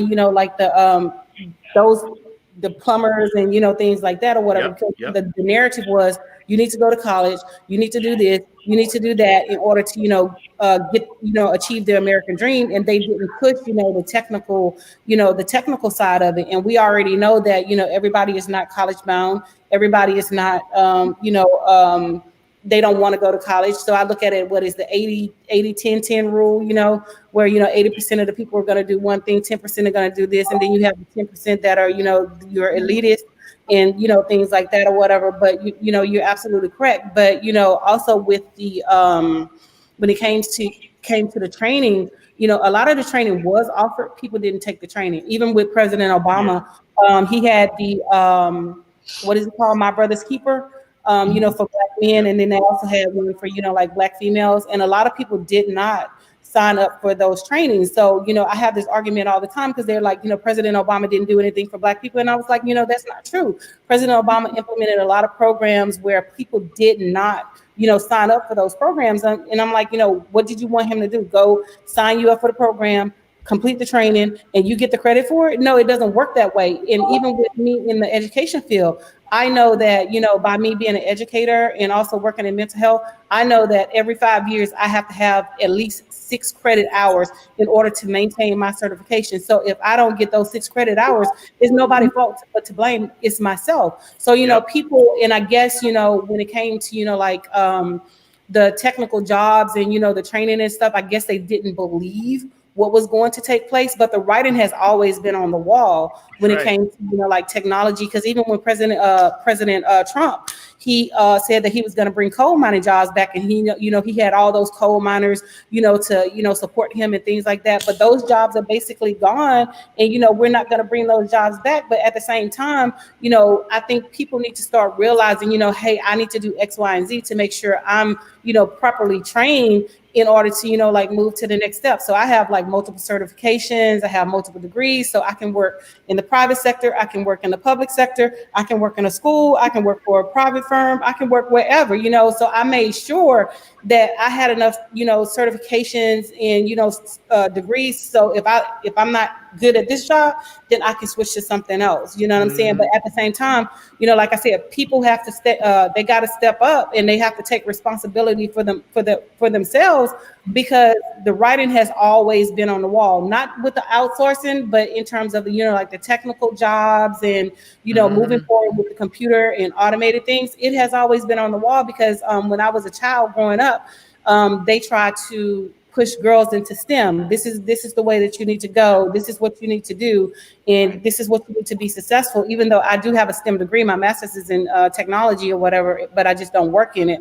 But that's the way that they pushed us or whatever. And so, some of us listened, some of us didn't. And I think that goes back to, the older generation. I mean, because I see it in my mom's household when I try to, tell her, hey, you need to learn how to do this. You need to learn how to do it. Oh, I don't need to learn how to do that. I'm good. I'm okay. And so, you get a lot of pushback when you try to, tell someone who's older than you, you need to do this and you need to do that. And they're not really, wanting to comply. And, especially, like with the technical skills, because I try to, and I hate working with adults because they don't listen. I'm serious. So when I teach computer, technology skills and, trying to just teach the basics and things like that, they don't listen. They don't pay attention. And I literally walk by and I pop their hands and I'm like, no, that's not how you do that. You know what I'm saying? And they're looking at me crazy, like, what are you talking about? So it's hard to, get adults to change their mindset and to change their norm into, doing something else. So I think, they're to blame as well. I was going to say, we have 7 people, 1, 2, 3, 4, 5, 7 people on the panel. Obviously, the 2 smartest are the 2 women. All right, both of you got degrees, plaques on the wall, awards. You got, between the 2 of you got like 30 degrees. So I just wanted to put that out there. Thank you, ladies. You dominate, you rule. I bow to you. I got a bone to pick with Zack. Where you been hiding? Jim, I have to jump in there, and I have to agree with you. These women rule, Kimberly and Dr. Anthony. But the one thing I was going to say is I have a friend of mine who is actually a professor. She's a professor on the college level in both the physical building as well as online learning. And she talks about that because she actually was expecting what we're in the middle of now. So she was already doing online education. She was already using a lot of these kind of platforms. And she is shocked at how many folks were not preparing for it, already knowing that it was getting ready to come down the pike. Because like I said, she's already got those skill sets. She's in Nevada in Las Vegas area. So she's already got those skill sets and is working in the field. But she oftentimes talks to me when we're having conversations about how I don't know why X, Y, and Z person did not know to already start that training, knowing that it was coming down the pike in this way. So she was just always telling me that she's shocked at that. And I was wondering if you were having those same kind of experiences, Dr. Anthony. And the other thing that I was going to ask as a question was, I love this platform we're on. We're using StreamYard, and of course there's other ones, Zoom and other things of that nature. But I do wonder from a psychological standpoint, are you seeing people that are getting zoomed out and are getting kind of like having these impacts with these kind of tools that we're using where it might have a psychological impact on them? I was zoomed out. I was zoomed out because my principal, she's an older lady, and so she wasn't really, grasping how to use Zoom and all the technical features. So instead of me, like sitting here, doing this face to face, I would always post a picture and I would be doing something else in the background, because it was like, if you don't get me in the first like 2 to 3 minutes, then you've lost me. You know what I'm saying? And I'm just like, okay, well, I'm done. This is going to be, repetitive, me dang, so I was just like, I'm totally over Zoom right now. So that was, with that, because she wasn't, technically sound or whatever. But for the most part, I have like, in my clients, I have one that is totally against using technology, and he's like about 28 years old. He's like very old school. He doesn't want to do Zoom. He would prefer to text me and talk on the phone. So like I said, I try to be flexible with the client. So if that's the way he wants to communicate, that's the way he communicates. But as far as the children are concerned, the children are very flexible, and they actually like the Zoom because you can see each other and you have conversations. And I didn't have a problem with that. But the 5th graders that I had this past school year, I had already started integrating technology with them. So they were already acclimated to working on the computer 50% of the time. And then, we work in the classroom 50% of the time. But the new students that I have to retrain them, how to utilize the technology and how to utilize the things that, I want them to do. But I think that's going to be, a little difficult because I'm not there personally to, like really oversee it. So trying to do it online with the new ones is going to be extremely difficult, especially with the ones who have, like learning disabilities and, the ones that have to take, extra time to, get things done. So that's where I foresee my challenge at with the students. But as far as the adults, I think they're adjusting okay. Now, the older adults, I think they're having more problems and frustration than, the middle age. Because like I said, my mom, she just refuses to, try to learn technology. I tried to teach her how to text. She won't text. We use this app called Viber. to Can I step in a second? Yeah. Okay. I'm 76. I have a lot of old friends. My friends, and not only my friends, but people. I Zoom a lot. I Zoom a lot with people who are in their 60s and 70s and 80s, and I would say a broad-based categorization of older people not being willing to learn technology is not a good thing to say, because I know tons of people who are my age or older or younger who have learned technology and use it every single day. So maybe your mother doesn't want to use it. But I'm going to tell you that I know a lot of people who do. So please don't make the and there are a lot of people that use technology, but at the same time, there's a lot of older people that I know that don't use technology.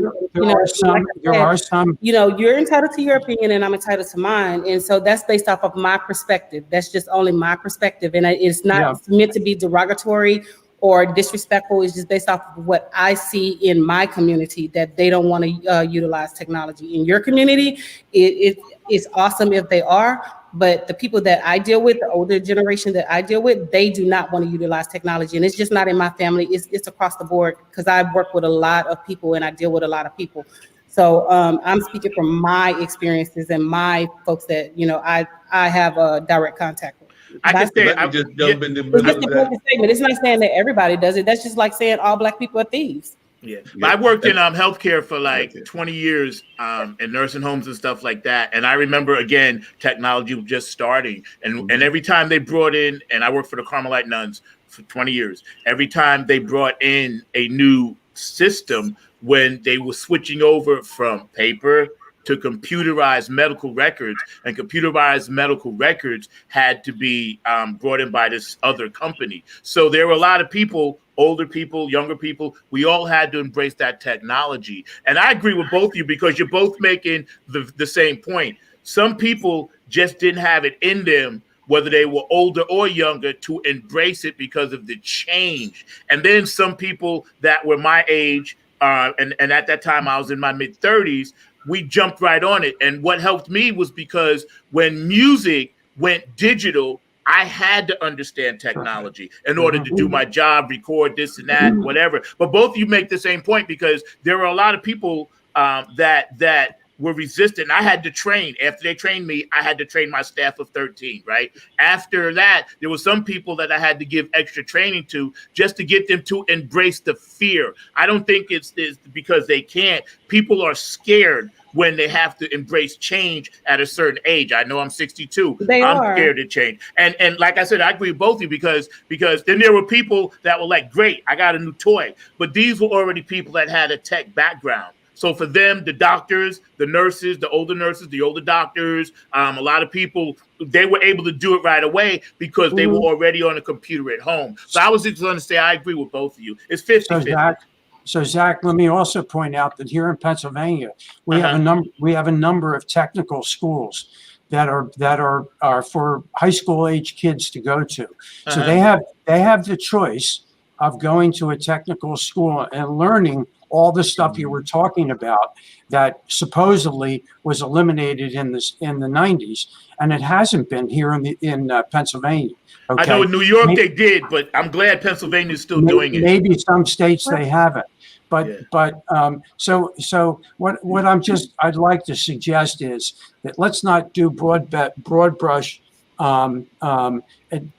suggestions. Statements. Yes, it may be true, Dr. Anthony, that your experience is such and it's different than my experience, and I can accept that. I've also seen young people who don't want anything to do with technology for whatever it's worth. Probably not as many as older people.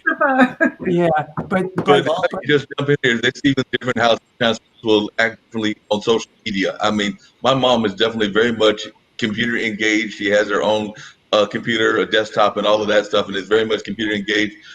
First when she was working, and now that she's retired, in terms of communications and things of that nature.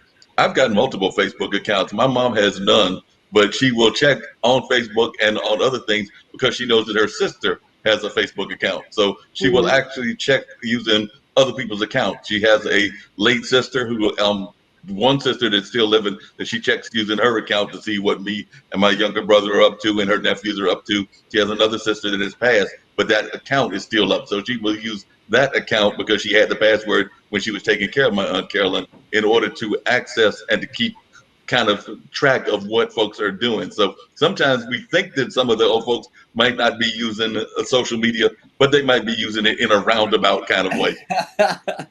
Well, I mean, you know, for example, when I worked in Dallas and we trained older teachers, because if you look at the statistics and the data, you notice that, you know, that the teachers are over 50 years old. The majority of teachers are over 50 years old.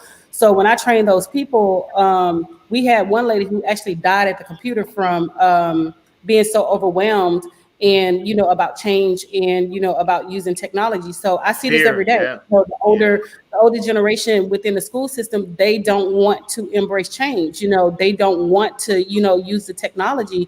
And, you know, it's hard to, you know, like get them to see the benefit of it when, you know, they're pushing back and, you know, giving you constant negativity. Because even with, you know, at the school system where I am and the building where I am, we have a lot of older teachers.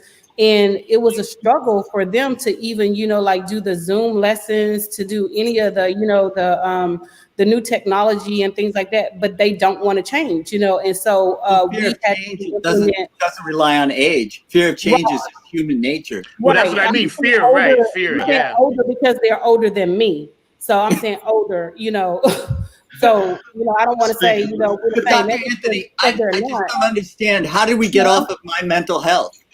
Well, your mental health isn't that important, but speaking of fear, Dr. Anthony, speaking of fear, it was a major, you know, that was a major change for them, and it was hard for them to grasp the concept of, you know, like using that particular technology. And I'm not saying that they don't use social media. Social media is not teaching. It's a whole different ball game where you have to use technology to teach, and it's in a different capacity. And these people were actually like stroking out, having, you know, like panic attacks and, you know, things like that or whatever, because they did not want to embrace the change. So that's where, you know, I'm speaking from, not saying that, you know, all, you know, older people are like that, you know, but, you know, like I said, you know, I try to get my mom and, you know, like direct people to, you know, do it. And, you know, it's pushed back. And then in the school, it's, you know, like pushed back because a lot of the older teachers wanted to go back to school. But, you know, people who were younger than myself, you know, we were like, oh, no, we're good with the online. We're good with the technology, because that's basically what we do on a, you know, everyday basis. On an everyday basis. Speaking of fear, and I've got to change the topic just slightly and everything. I want to know, Kim, did you have any impact with the earthquake? Because I was telling Ankit, we were having a phone conversation, that I know that there was an earthquake here in North Carolina that registered 5.1. Yes, Jim, we get those every once in a while. So we had an earthquake, but it was more toward the southern end of our state. But Kim, you're in Raleigh, and I understand that it might have impacted it in Raleigh a little bit. So it would have been when you were waking up. Did you feel anything? Wynn said that a lot of you don't know who Wynn is. He's one of our team. He said he felt a little like wheezy. 5.1 it's about a 3-hour drive from here to Mount Airy and Spartan, where all of that happened. And by the way, Mount Airy is the Andy Griffin area. Like, they have a real Andy Griffin town there. Actually, the last living actress is still living there. But yeah, we didn't feel much, but we're getting the trickle effect. What about you, Mark? What about? I didn't feel anything, and Zack and me are right here, so when was it? Really feeling it. It was this morning at 8 o'clock. I was asleep. Wow. I went to bed at 5 a.m. So if it came, I would have been smoked. I was recording all night. So if it came, I would have been you would have had to come dig me out, because at 8 o'clock, I'm sure I was in the zone. So we'll remember that, Zach. If we don't see you the next morning, we'll remember. Dig me out. I'll come dig you out. I tell you, you know, they keep talking about like this is the worst we've had since 1916, but that's not true. We had a couple about 10 years ago. I remember those. That I remember rocking the parking deck. Right. I don't know if you remember that, but I think it actually cracked the parking deck at the mall. Oh, wow. So we was that in North Carolina? Was that in North? Because yes. there was one in Virginia, south of Washington D.C. Today? And no, this is maybe 8-10 years ago, And I remember sitting in my office here in the Philadelphia area, and I actually felt it. And I thought to myself, that was very strange. Had no idea what it was, but things shook. And I was in New York, and we felt it.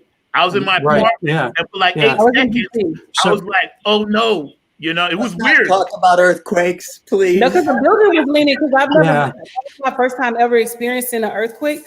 So we were in there with the children, and so the building was leaning and, you know, rocking back and forth. And they was like, "What are we supposed to do?" And I'm like, "I don't know. I don't know what to do because I've never been in an earthquake before." So I started calling people. I'm like, "What am I supposed to do? What am I supposed to do?" They was like, "Get the children out. Go outside. Go outside."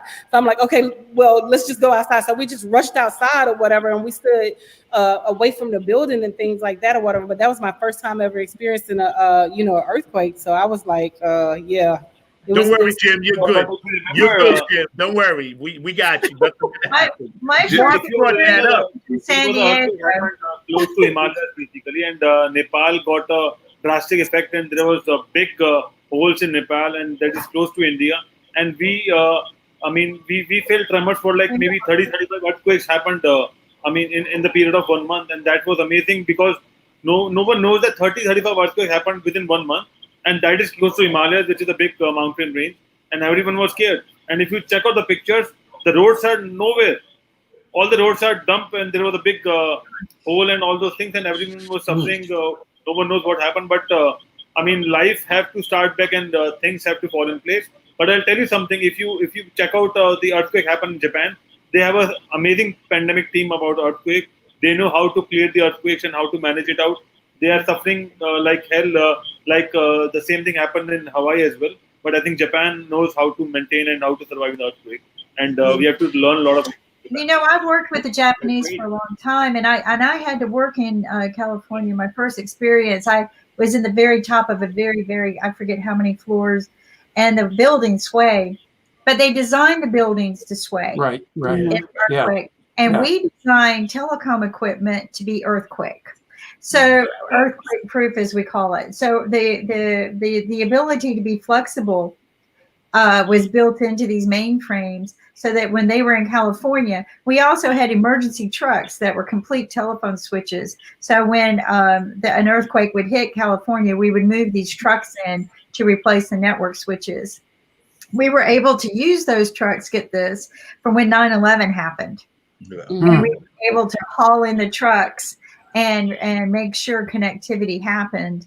So it was, wow, what a miracle that we already had these trucks for California, and they were ready to all we had to do was just move them to because the main central office down in the financial area, which I think controlled well over 100,000 phones, was totally destroyed. So I've been in and out of that office many times, and the walls are designed to be bomb proof.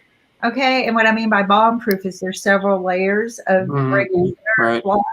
So nothing should ever come through them. And I had some friends in there, and they were calling me. I was boarding a plane that morning to go meet some people there, and they were hiding under the desk in the network switch, and they were taking pictures, and it looked like bullets coming through the wall. Wow. Oh, wow. And by that point, I'm like, something bad has really happened, because these walls were designed to take any beating, and for something like that to just be piercing the walls, and so fortunately though, we had a network switch that we could pull in and make it happen. Actually, I was not really working for that part of the telecom industry anymore. I was kind of more of a consultant at the time, and but it was pretty phenomenal to watch how all of this kind of fell into place. But that's what being prepared is all about. And I think that's what Dr. Anthony is also bringing up to mind, is that when we teach our kids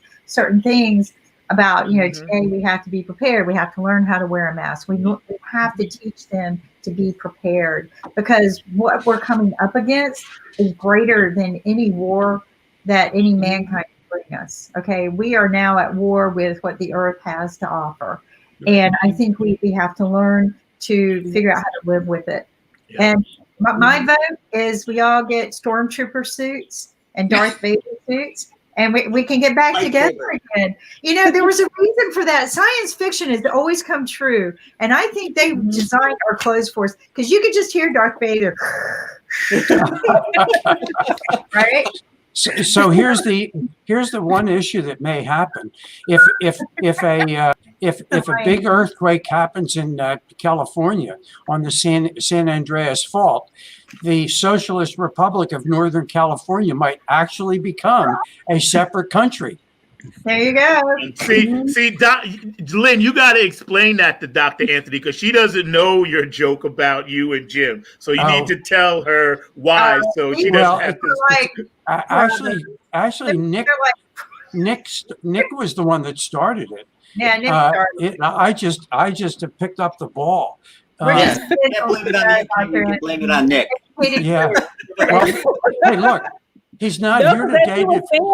As you were saying it in my mind, I'm like, wait a minute, hold up. See, because I saw the look on your face. I saw it. I'm thinking science. I'm like, wait a minute, the plate tectonics didn't shift, you know. So I'm like, wait a minute, did it shift recently or something like that? I haven't read the article. So that's what I was thinking in my mind as you were saying it. So I'm thinking science. Lynn has bought property in Nevada because he thinks it's going to be a beachfront property. Absolutely. Absolutely. I believe it. I'm investing. Hey, look. Look at the love I get, Dr. Anthony. You wonder why I'm a mess. I told you there's no hope for you. No hope for you at all, Jim. We all know this. There's no hope for you at all whatsoever. But I still have the $20 bill. You got the $20? So I'm going to. I'm going to change the subject if no one else will. And so you were talking about the Dr. Anthony, about the COVID and the mental effect that it was having on people, and how we sheltered in place, and then we opened up, and then we had to close down again. And, you know, when we were first sheltering in place, I think people were pretty okay with it. It was a little upsetting, you know, but when we opened up, we had this hope that everything's going to be okay. And then we had to shut down again. And now everybody's confused because we don't know if we're going to open up and shut down again. What's going to happen? So there's a lot of confusion and uncertainty and fear that's going around the country. And I think that's the mental health issue that everybody is living with right now. Good point, Jim. Words of encouragement for people like me who are just. I mean, you know, I think, to be honest with you, I think our seniors are the bomb.com because, you know, they didn't really come from a area of, you know, like where we're living now with all the technology, with all this. And they're to me, they're accustomed to, you know, like the simple things in life, you know, the staying home, you know, the, you know, visiting and talking on the phone and sitting on the front porch.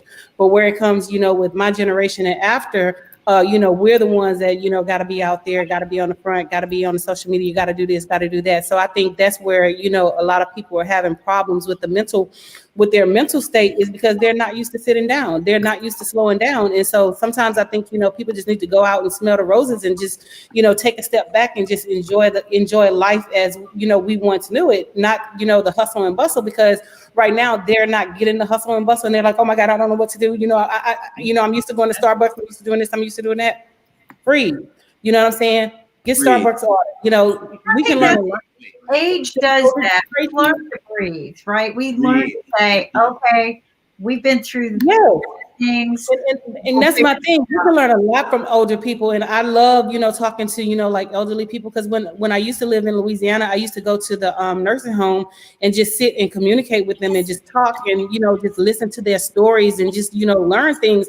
And I think we have gotten away from that. And I think, you know, that will help us, you know, in this pandemic is to sit down and talk to your grandparents, sit down and talk to your mom, sit down and talk to your dad, because a lot of people, they don't talk to their children. They don't have conversations with their children. It's like, you know, we're eating dinner. Okay, it's time to go to bed, you know, time to get up and go to school. So they don't have that happy time. And I think, you know, people need to create that happy time and just, you know, start enjoying.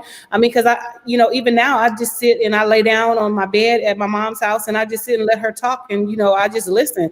And I think people need to, you know, get back to that because, you know, somewhere along the way we have lost it, and we stopped valuing our older adults. And I think we need to bring that back into the forefront, where we're loving on our grandparents, loving on our older aunties, loving on the older people in the community, and just stop and listen. And a lot of people have not done that. Exactly, they have not done that. And so that's the parents is coming from, you know what I'm saying? Because to be honest with you, I don't think they know how to live. And I think they just need to stop, focus, and learn how to live again. That's right. Dr. Anthony, real quick, right? You got something coming up with IBM.TV. So we want to promote that, make sure people know you're going to be a regular, as well as, a little tidbit for the kids, because we up against a hard count. But let us know what's happening with you and IBM.TV, and when does that show start? Well, we're still working out the logistics, hopefully in September. So we will have guest forums. Huh? You said that again? Can I be a guest? I want to be a guest. Why wouldn't you be? I would love to have you. He should be your first guest, so that you can show people. You can show people how you can solve problems of confusion, because Jim is confused all the time. He's confused all the time. I would love that. I've gotten comfortable with it. So welcome to the IBM TV family. Welcome. Thank you. It's beautiful. Thank you. I'm waiting. Let me know when it's on. And I have one more question. Did they have a lot of damage in North Carolina? Because at the end of the month, I have to drive back that way to get to DC. So I don't want to be driving over debris and all that stuff. Where are you at right now? Are you in Georgia? I'm in Louisiana. Well, right now I'm in Texas, but I'm going back to Louisiana today. Yeah, so you would have to. Okay, I don't recall there being much damage. I don't recall there being much damage at all. From what I understand, the highways are good. Damage, so you should be good for coming back. Okay, good. Because I'm gonna be traveling by myself, and I don't want it to, start shifting and all that stuff. Well, here, do us a favor. Why don't you beam in and do a report with us while you're driving back? Okay. And, maybe show us a little bit of the country while you're driving through. We could do an out and about with you. We've got an out and about show, and you can say, I'm stopping in. And that way we can, if you're driving by yourself, you're not by yourself anymore. Okay, sounds good. I can do that. Well, I can already see Jim is spooning on you, so, he'll come and rescue you, I'm sure. Sorry, Jim. I hope so. I can see his face. How long is the drive from Louisiana to DC? How long is the drive? It's like about 17 hours. 17 hours? So that means... where are you at? Natchitoches, Louisiana. Okay, because I've driven from here to Dallas, Texas, and to Kerrville, Texas a few times. So you're looking at a good 24-hour, 20-hour, about 20 hours. Yeah, I normally don't stop, so it normally takes me about 17, 18. I just stop for gas and maybe to grab something to eat, something light. Yeah. And any parting words? Any parting words for the children out there that's listening to you? That was one of the comments. Talk to your parents, communicate. Childhood. What's my word? I lost my train of thought. I'm sorry. Attacks on children are, very prevalent right now with the children being at home. So, if something is happening to you, make sure you report it. Call 911. It's not okay for someone to mistreat you, touch you inappropriately, or put their hands on you. So make sure you stay safe. Make sure you communicate with your parents. If you're feeling depressed, if you're feeling like you just can't do it anymore, call someone. There's always help out there for you. And we're here to support you. Thank you. Natchitoches, I did not spell it correctly. How did you spell it? I spelled it N-A-K. You spelled it the old way. Well, they have Natchitoches coffee. It's a French word. Okay, so it's Natchitoches. Yes. Remember, we have a sister city. It's a French. Natchitoches. Yeah, in Texas. Natchitoches is our sister city. Where Stephen F. Austin is. That's what I'm looking at. We have a sister city. So we always play Northwestern State University and Stephen F. We play for the Indian Chief. So whomever wins that football game get have the Chief Cato for a whole year. I told you Jim was stalking you. I told you. I told you. Good stalk. I know him. See, Jim and I, we got synergy. I can look in his eyes and tell you out now, Jim. what he's saying. Lynn, I'm gonna need you to handle. I already got you on Google Maps. But see, Lynn's got your back because you're right next to him. So Lynn is going to embrace it because, as far as he's concerned, Jim is a communist. No, I didn't. I didn't say that. I didn't say Jim was a communist. No, you didn't. I just said he lives in the Socialist Republic. That's all. Socialistic Republic. But Nick labeled that. But as we wrap up, I want to thank all of y'all for being on IBM TV. I want to also thank Lynn and his family for donating all of their proceeds from now until the end of September. If you register at the Family Dollar Store, you will get $5. If you do it between now and end of August, you get an extra $5. And if you email go live at IBM TV and not email, send an invite. So after you register, you send an invite. I'll send you an extra $5. So by the time you're done, that's $15. Let me register. I have to. Go to familydollarstore.com. Let me register. Just go right up to the. Just go right. You're going to be on board Smart TV. You're going to register. Okay. Just go right to the. Don't register. I will invite you. So I'll get $5. I want $10. And then I will give back to you $10 basically. So $10. I'm a register. Okay, you get $5. You 5 tokens from me too. You have to register. You have to register on the family.dollarstore.com. Click the green button on IBM.TV. It'll take you to the website. Just sign up as a customer, and you'll immediately get $5, and then we'll send you another $5. Well, these are gift tokens you have to use when you purchase products. But the good news is, I already have the app. Can I still do it? Yeah, it's right there. If I already have the app, I can still do it. It's not an app. It's not an app. No, I'm asking. I downloaded the app. If I already have the app, can I still do it? The app won't work on this one basically. It's a different landing page. So what you do is go. Can you share my screen for her? Just register. Don't make it complicated. Oh, I got you. Yes, I can do that. Okay, so if you go to IBM.TV, there's a big green button. You see that big green button? Yes. And if you click on that green button, it'll take you to that particular familydollarstore.com, and you go register, and then you'll get your $5 and the extra $5 for registering before end of August. And if you email an invite, so down after you register, there's a place where you can invite friends. Invite go live at IBM.TV, and I'll send you an extra thank you. So, and what's great about it is there's some great products on the dollar store. They've got masks, they've got sanitizer, but it all ships to your home. And if you buy $25 you don't have to go to the store. For free. Right. If you buy $25 worth, it ships for free. So that's what's nice. They've got some wonderful products that I generally like, face masks for not you the get quality products inexpensively. Collagen products for about $4 that I buy for $25 over the counter. See, I'm there. Oops, we lost Kimberly, but there we go. Here she comes. Okay, so we can. There you go. And then they've got my Minion napkins. I'm a kid at heart, and we're all Minion fans. So my napkins are in the other room, but we're all Minion fans now. We all have our Minion napkins. Yeah, Zack's got his Minion cup. Oh, I got my patches on my arm. You have a patch. Minions. Got my patches right there. I usually got my Minions, but I don't have them today. I got them. Somebody brought them in. Here we go. Put on my head after they talk about earthquakes. I need it for my head. So they have CBD products that most companies find it difficult to sell nowadays, but they sell them in very small volumes so that you can like them. It's like $2 to $3 rather than $80 for a bottle. Okay.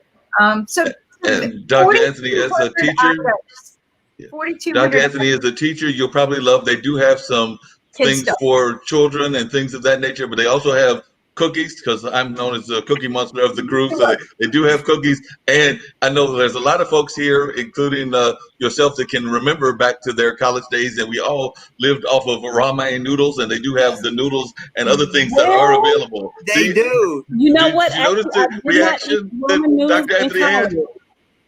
I did not eat that in college. Oh, the only reason I didn't eat it in college is because I went to the college in my town, my hometown, and so I went home and ate every day. If I didn't eat the cafeteria, that's the only thing. You were lucky. You were lucky. Not like Mark. No, I wish I'd had them because our cook was so bad in the fraternity house that I could have used the noodles. I wish that was the only fraternity with a bad cook. Oh, no, it wasn't the only one. So that's, you know, what makes all of this great is we all have some great experiences to share. And as I always say, education is valuable, experience is expensive, and other people's experience is priceless. Priceless, exactly. Thank you. Yeah. Told you they were the both smartest. Told you. There's no doubt about that. Hey, I apologize for falling in love so quickly, but I can pay you in tokens. We have sign language. You always fall in love. Now you got a choice between two that are part of the IBMTV family. We don't know what we're gonna do with you, Jim. You just got to trouble all together. So things of that nature. I'm gonna tell on Jim, because when I was doing the show just a minute ago with Alexandria, you was with her too. I'm blowing you up. No, you it was like, oh, Alexandria, see, so doctor, just know that he's legit, but he got a string. Okay, so so you know, I'm blowing you up, Joe. I'm sorry. I know it's against the man code. I know, but I had to do it because we're having fun. And Alexandria was very happy too. So Dr. Anthony too. So there you go. Jim is a sweetheart. He does, but he'll fall out in love with you if you don't play chess. Oh, yeah. So, I'm not a chess player. There you go. You played a little bit. That's it. I have chess boards. I have one at my mom's and I have one at my house. There you go. That's good enough. Good enough. He'll be there tonight. Don't worry. There we go. Everybody's got their chess for dummies. I don't get my books until I know I can get them signed. So I'll get my book when I meet Jim. Well, I've got a whole bookshelf full of. That's the only way I get my book. So if I can't get them signed, I don't want them. Right. But we've got some great things going on. Don't forget to watch Alexander May's Musical Cafe this afternoon. Right. We've got some new shows starting this week. Then also after that, Alexandra May, we have another show called Talking Up Fame, where we are doing brainstorming. Oh my God! I love that show. Whiteboard, brainstorming, and then after the show, anyone can start their own business. Yeah, it is the best. It is the coolest brainstorming to me. The coolest show since Shark Tank. Yeah, I get into it. Like I find myself texting these guys the whole time. Like I want to be on their show. I really do, but I know I can't do every show. But I dig it. I'm so into it. And then we've got our new business shows that are coming up this week. We are now airing from 8 o'clock in the morning till 7 p.m. at night. Yep. I think we've even got an 8 o'clock at night show. Mark has got one show at Mark. I can't even keep up with you. Dinner with Mark. He's got all of these great shows, great guests. Zack, when he gets better, we're going to start a space talk show. And so we've got some really big things going. Jim has got a chess show. If you want to learn more about chess, he's got a chess show. Now, Jim. Not only do we have the great chess show, but let's not also forget that we can teach folks, and Ankit knows that I'm a big supporter of this show, and another good buddy of mine is part of that show as well. But if you're into video games and you want to learn about video games and even about the creation of video games, my good buddy Jacoby McDuffie is doing that show that we have immediately after Podcaster Thursday. So we got that show on. So if you want to learn about video games and how to the whole business of the video game market, Jacoby is very good character. He had a lively discussion this past week because, you know, some of our folks are very adamant about what they like. And Jeff was on the show, and Jeff definitely wants us to be more green in the video world. So it was a lively but fun conversation. But I personally thought Jacoby handled it well. and it was, like I said, a fun conversation. Yeah. I need to listen to that show. I have a client, a little client. He's in the 8th grade now, and he's interested in doing video games and stuff like that. So I would like to, share the link with him. Well, and the thing is also, that a lot of our shows are financial literacy. Get your kids to listen to them, right? Even if they're just hearing the coffee shop style talks that we're having, it's going to feed in. It's going to bleed into their heart, their minds, and they're going to say, "Wow, I remember they said something about investing." Saving and investing are two different things. So, supply me with the links when I set up my Google Classroom. I'll post the links inside of my Google Classroom so they have access to it and they can watch the shows. And we have a teen show starting as well. Okay. So we are starting a teen show. We are starting a history show. We are starting travel shows. We are starting a show about Genius and You, which has happened on Thursday. And then we are starting a lot of shows about STEM, where Dr. Anthony is hosting one of the shows starting from September. We are starting a show broadcasting from Prez, right? Rakesh Krishnan will be doing that show from New Zealand. So we are doing a lot of shows, and also we are doing shows about Mount Everest and mountains. Wow. So that's happening sometime this month. So amazing shows coming up on IBMTV around the world, and then also Dr. Anthony and all the guests. We are also starting a show with Adifa, which is about Black heroes around the world.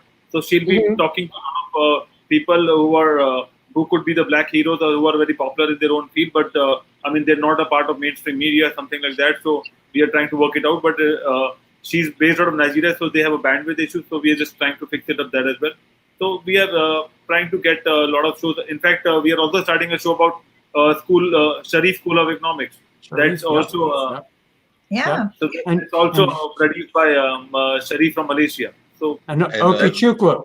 And Dr. Anthony, if I can add in there and everything, they're always open, as you know now, because we're getting your show, but they're open to other ideas as well. I know I've been in conversations with them about getting some folks in to discuss a sports show and a fashion show. So they are definitely about trying to engage folks. So if you've got ideas, one thing I can say about Kim and Nick, as well as Ankit and the rest of the crew, is that they are very open to hearing the ideas and embracing the idea. So definitely they're all about creating this wonderful family, this wonderful network.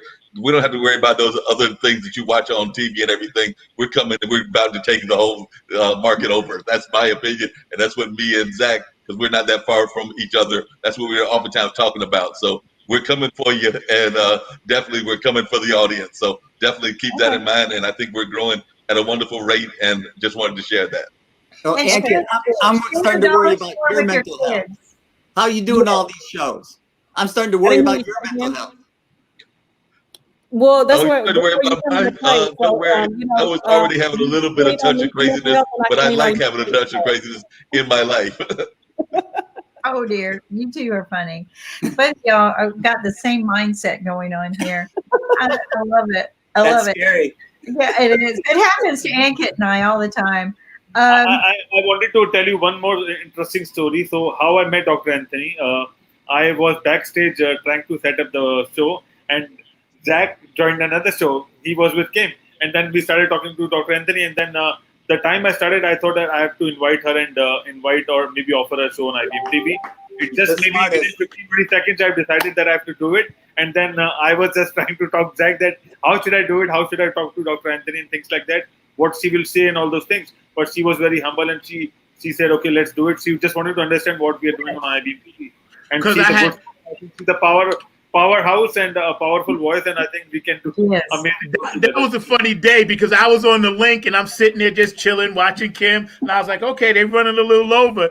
Texting Dr. Anthony, where are you? Where are you? And then she's like, I heard her when I was coming on. He's texting me, but he ain't here. So Ankit was trying to do funk from the front seat, which was good. But he texts me and he says, how can I do it if I don't have a steering wheel? Right? So I was like, you was doing all right. But it was funny. I'm texting her, and she's looking at me like, but she was like, aren't you supposed to be somewhere else? And I was like, yeah, I think so.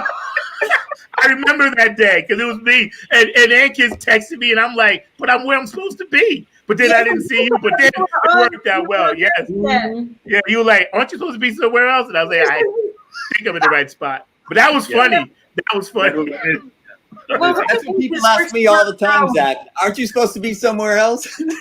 Aren't you supposed to be on your show? Well, I started thinking, well, are we supposed to start your show on our link? And because what we're trying to do is separate the links now so that everybody gets their own separate cut without us having to edit.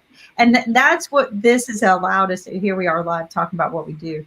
But this is what's great about us, right, is we educate people. And this is the fun part about this, is that we have the flexibility. Because when I went to Nick one day and said, I just can't work for the networks anymore.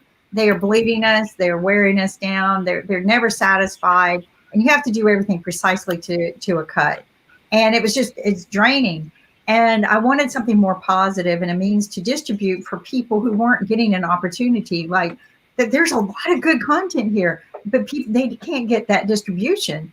So Nick and I, we were working with IBM at the time, and then we came up with this idea, and it's growing, and it's coming together. And but I just, he said, why don't we try this?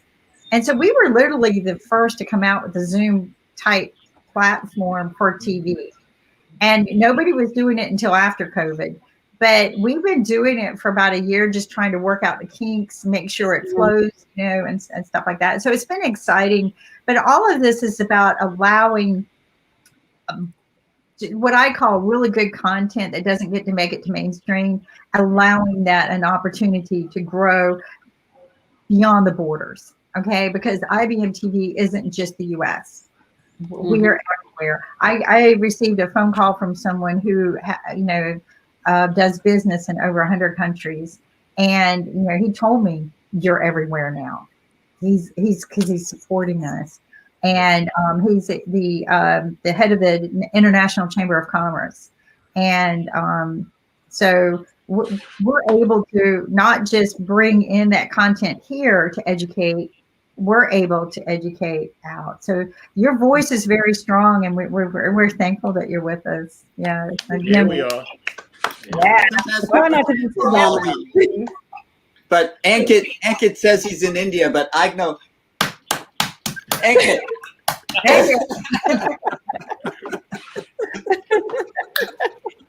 Mark and I are in the same backyard, and Zack is in the same backyard. We never met, so awesome. But here's what's so cool. Last week I was on a show where we had somebody from India, somebody from Hong Kong.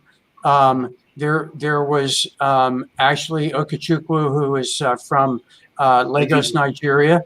Okay, and there's Willie Hill was from Australia.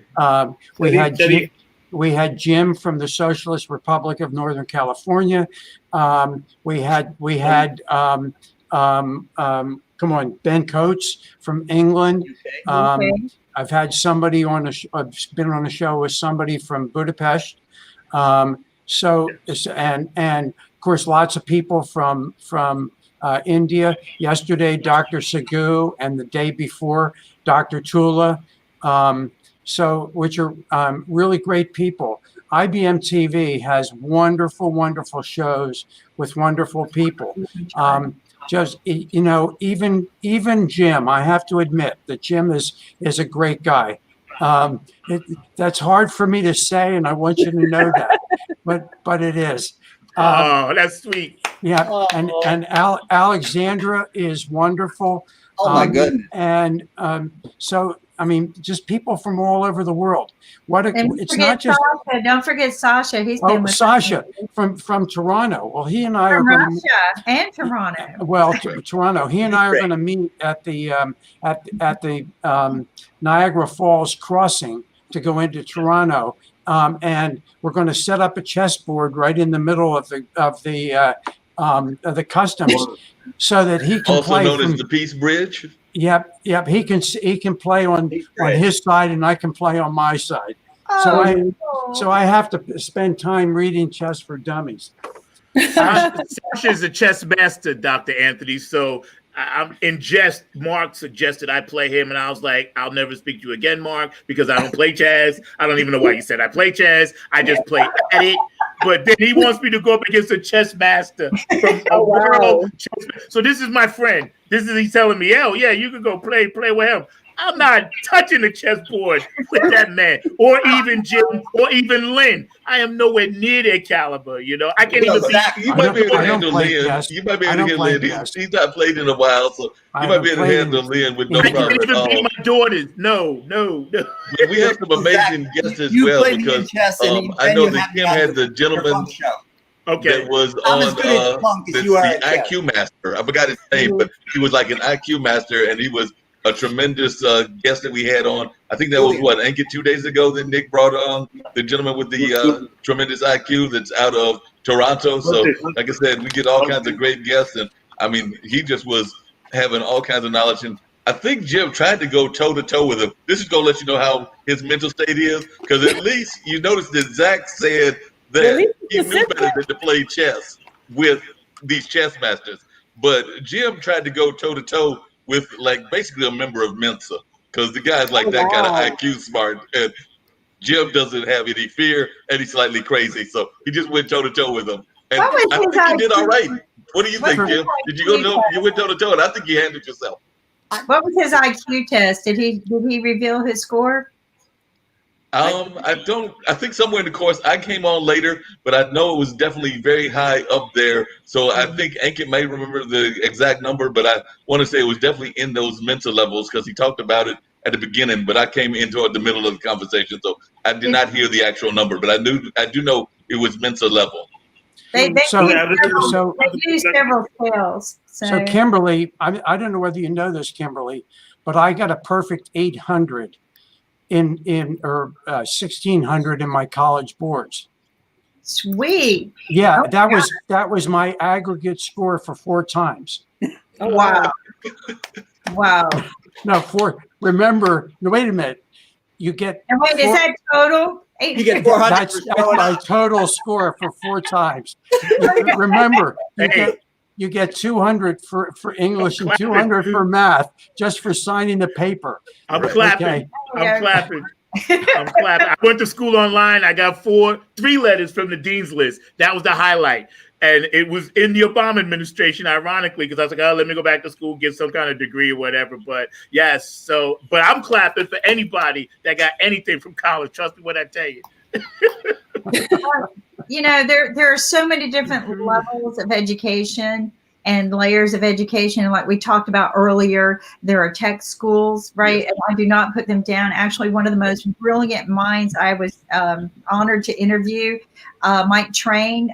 He is president of Emerson. He is from this area. He started from tech school because that's all the money they had, right? He didn't have money to go to school, and that's what he did. So, you haven't interviewed me yet.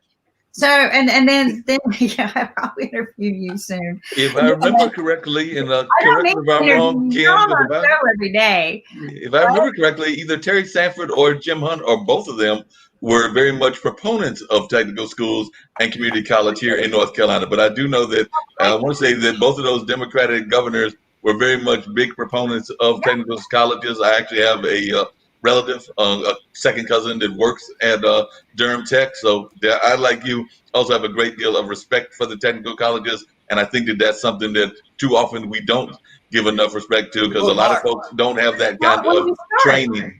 It's a smart way to start. Lynn and I went to the same school, School of Hard Knocks. Your master's, right? The School of Hard Knocks. The School of Hard Knocks taught me a lot more than my college did. Yeah. Well, and what about IBMTV School of Business? Well, we're going to get the IBMTV School of Business going. I actually have real educators that want to start running some school classes, and we're going to start running that as well. But you know, a lot of the people we've interviewed that became millionaires and billionaires, they didn't even finish college. Mm-hmm. They had that itch of, okay, I got enough. I've learned enough, right? And one of the things I wanted to mention to you, Dr. Anthony, some of the things that you were talking about earlier reminds me of a phrase, you know, about how we can't sit still. We got to have everything. It's called instant gratification. If we're not instantly gratified, we're constantly, and we don't know how to sit still. We don't know how to smell the roses. Right. We don't know how That's to why you need to sit back and smell the stew cooking and the bread baking. We don't know how to do that anymore. We want it served. We want it over. And you were so right when you were talking about this, and this is where we need to evolve. But I just think that we have evolved to a different layer of what we need to be doing, and we're going to try to educate the people.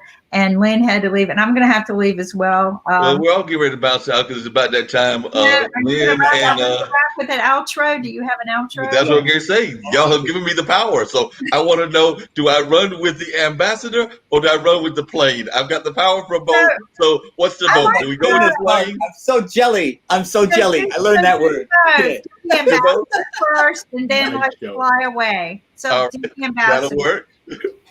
I'm so jelly. I love the ambassador. So Jim, next is you.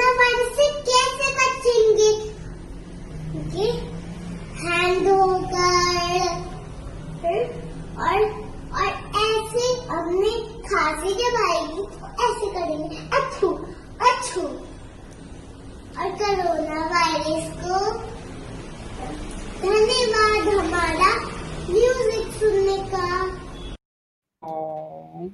Super cute.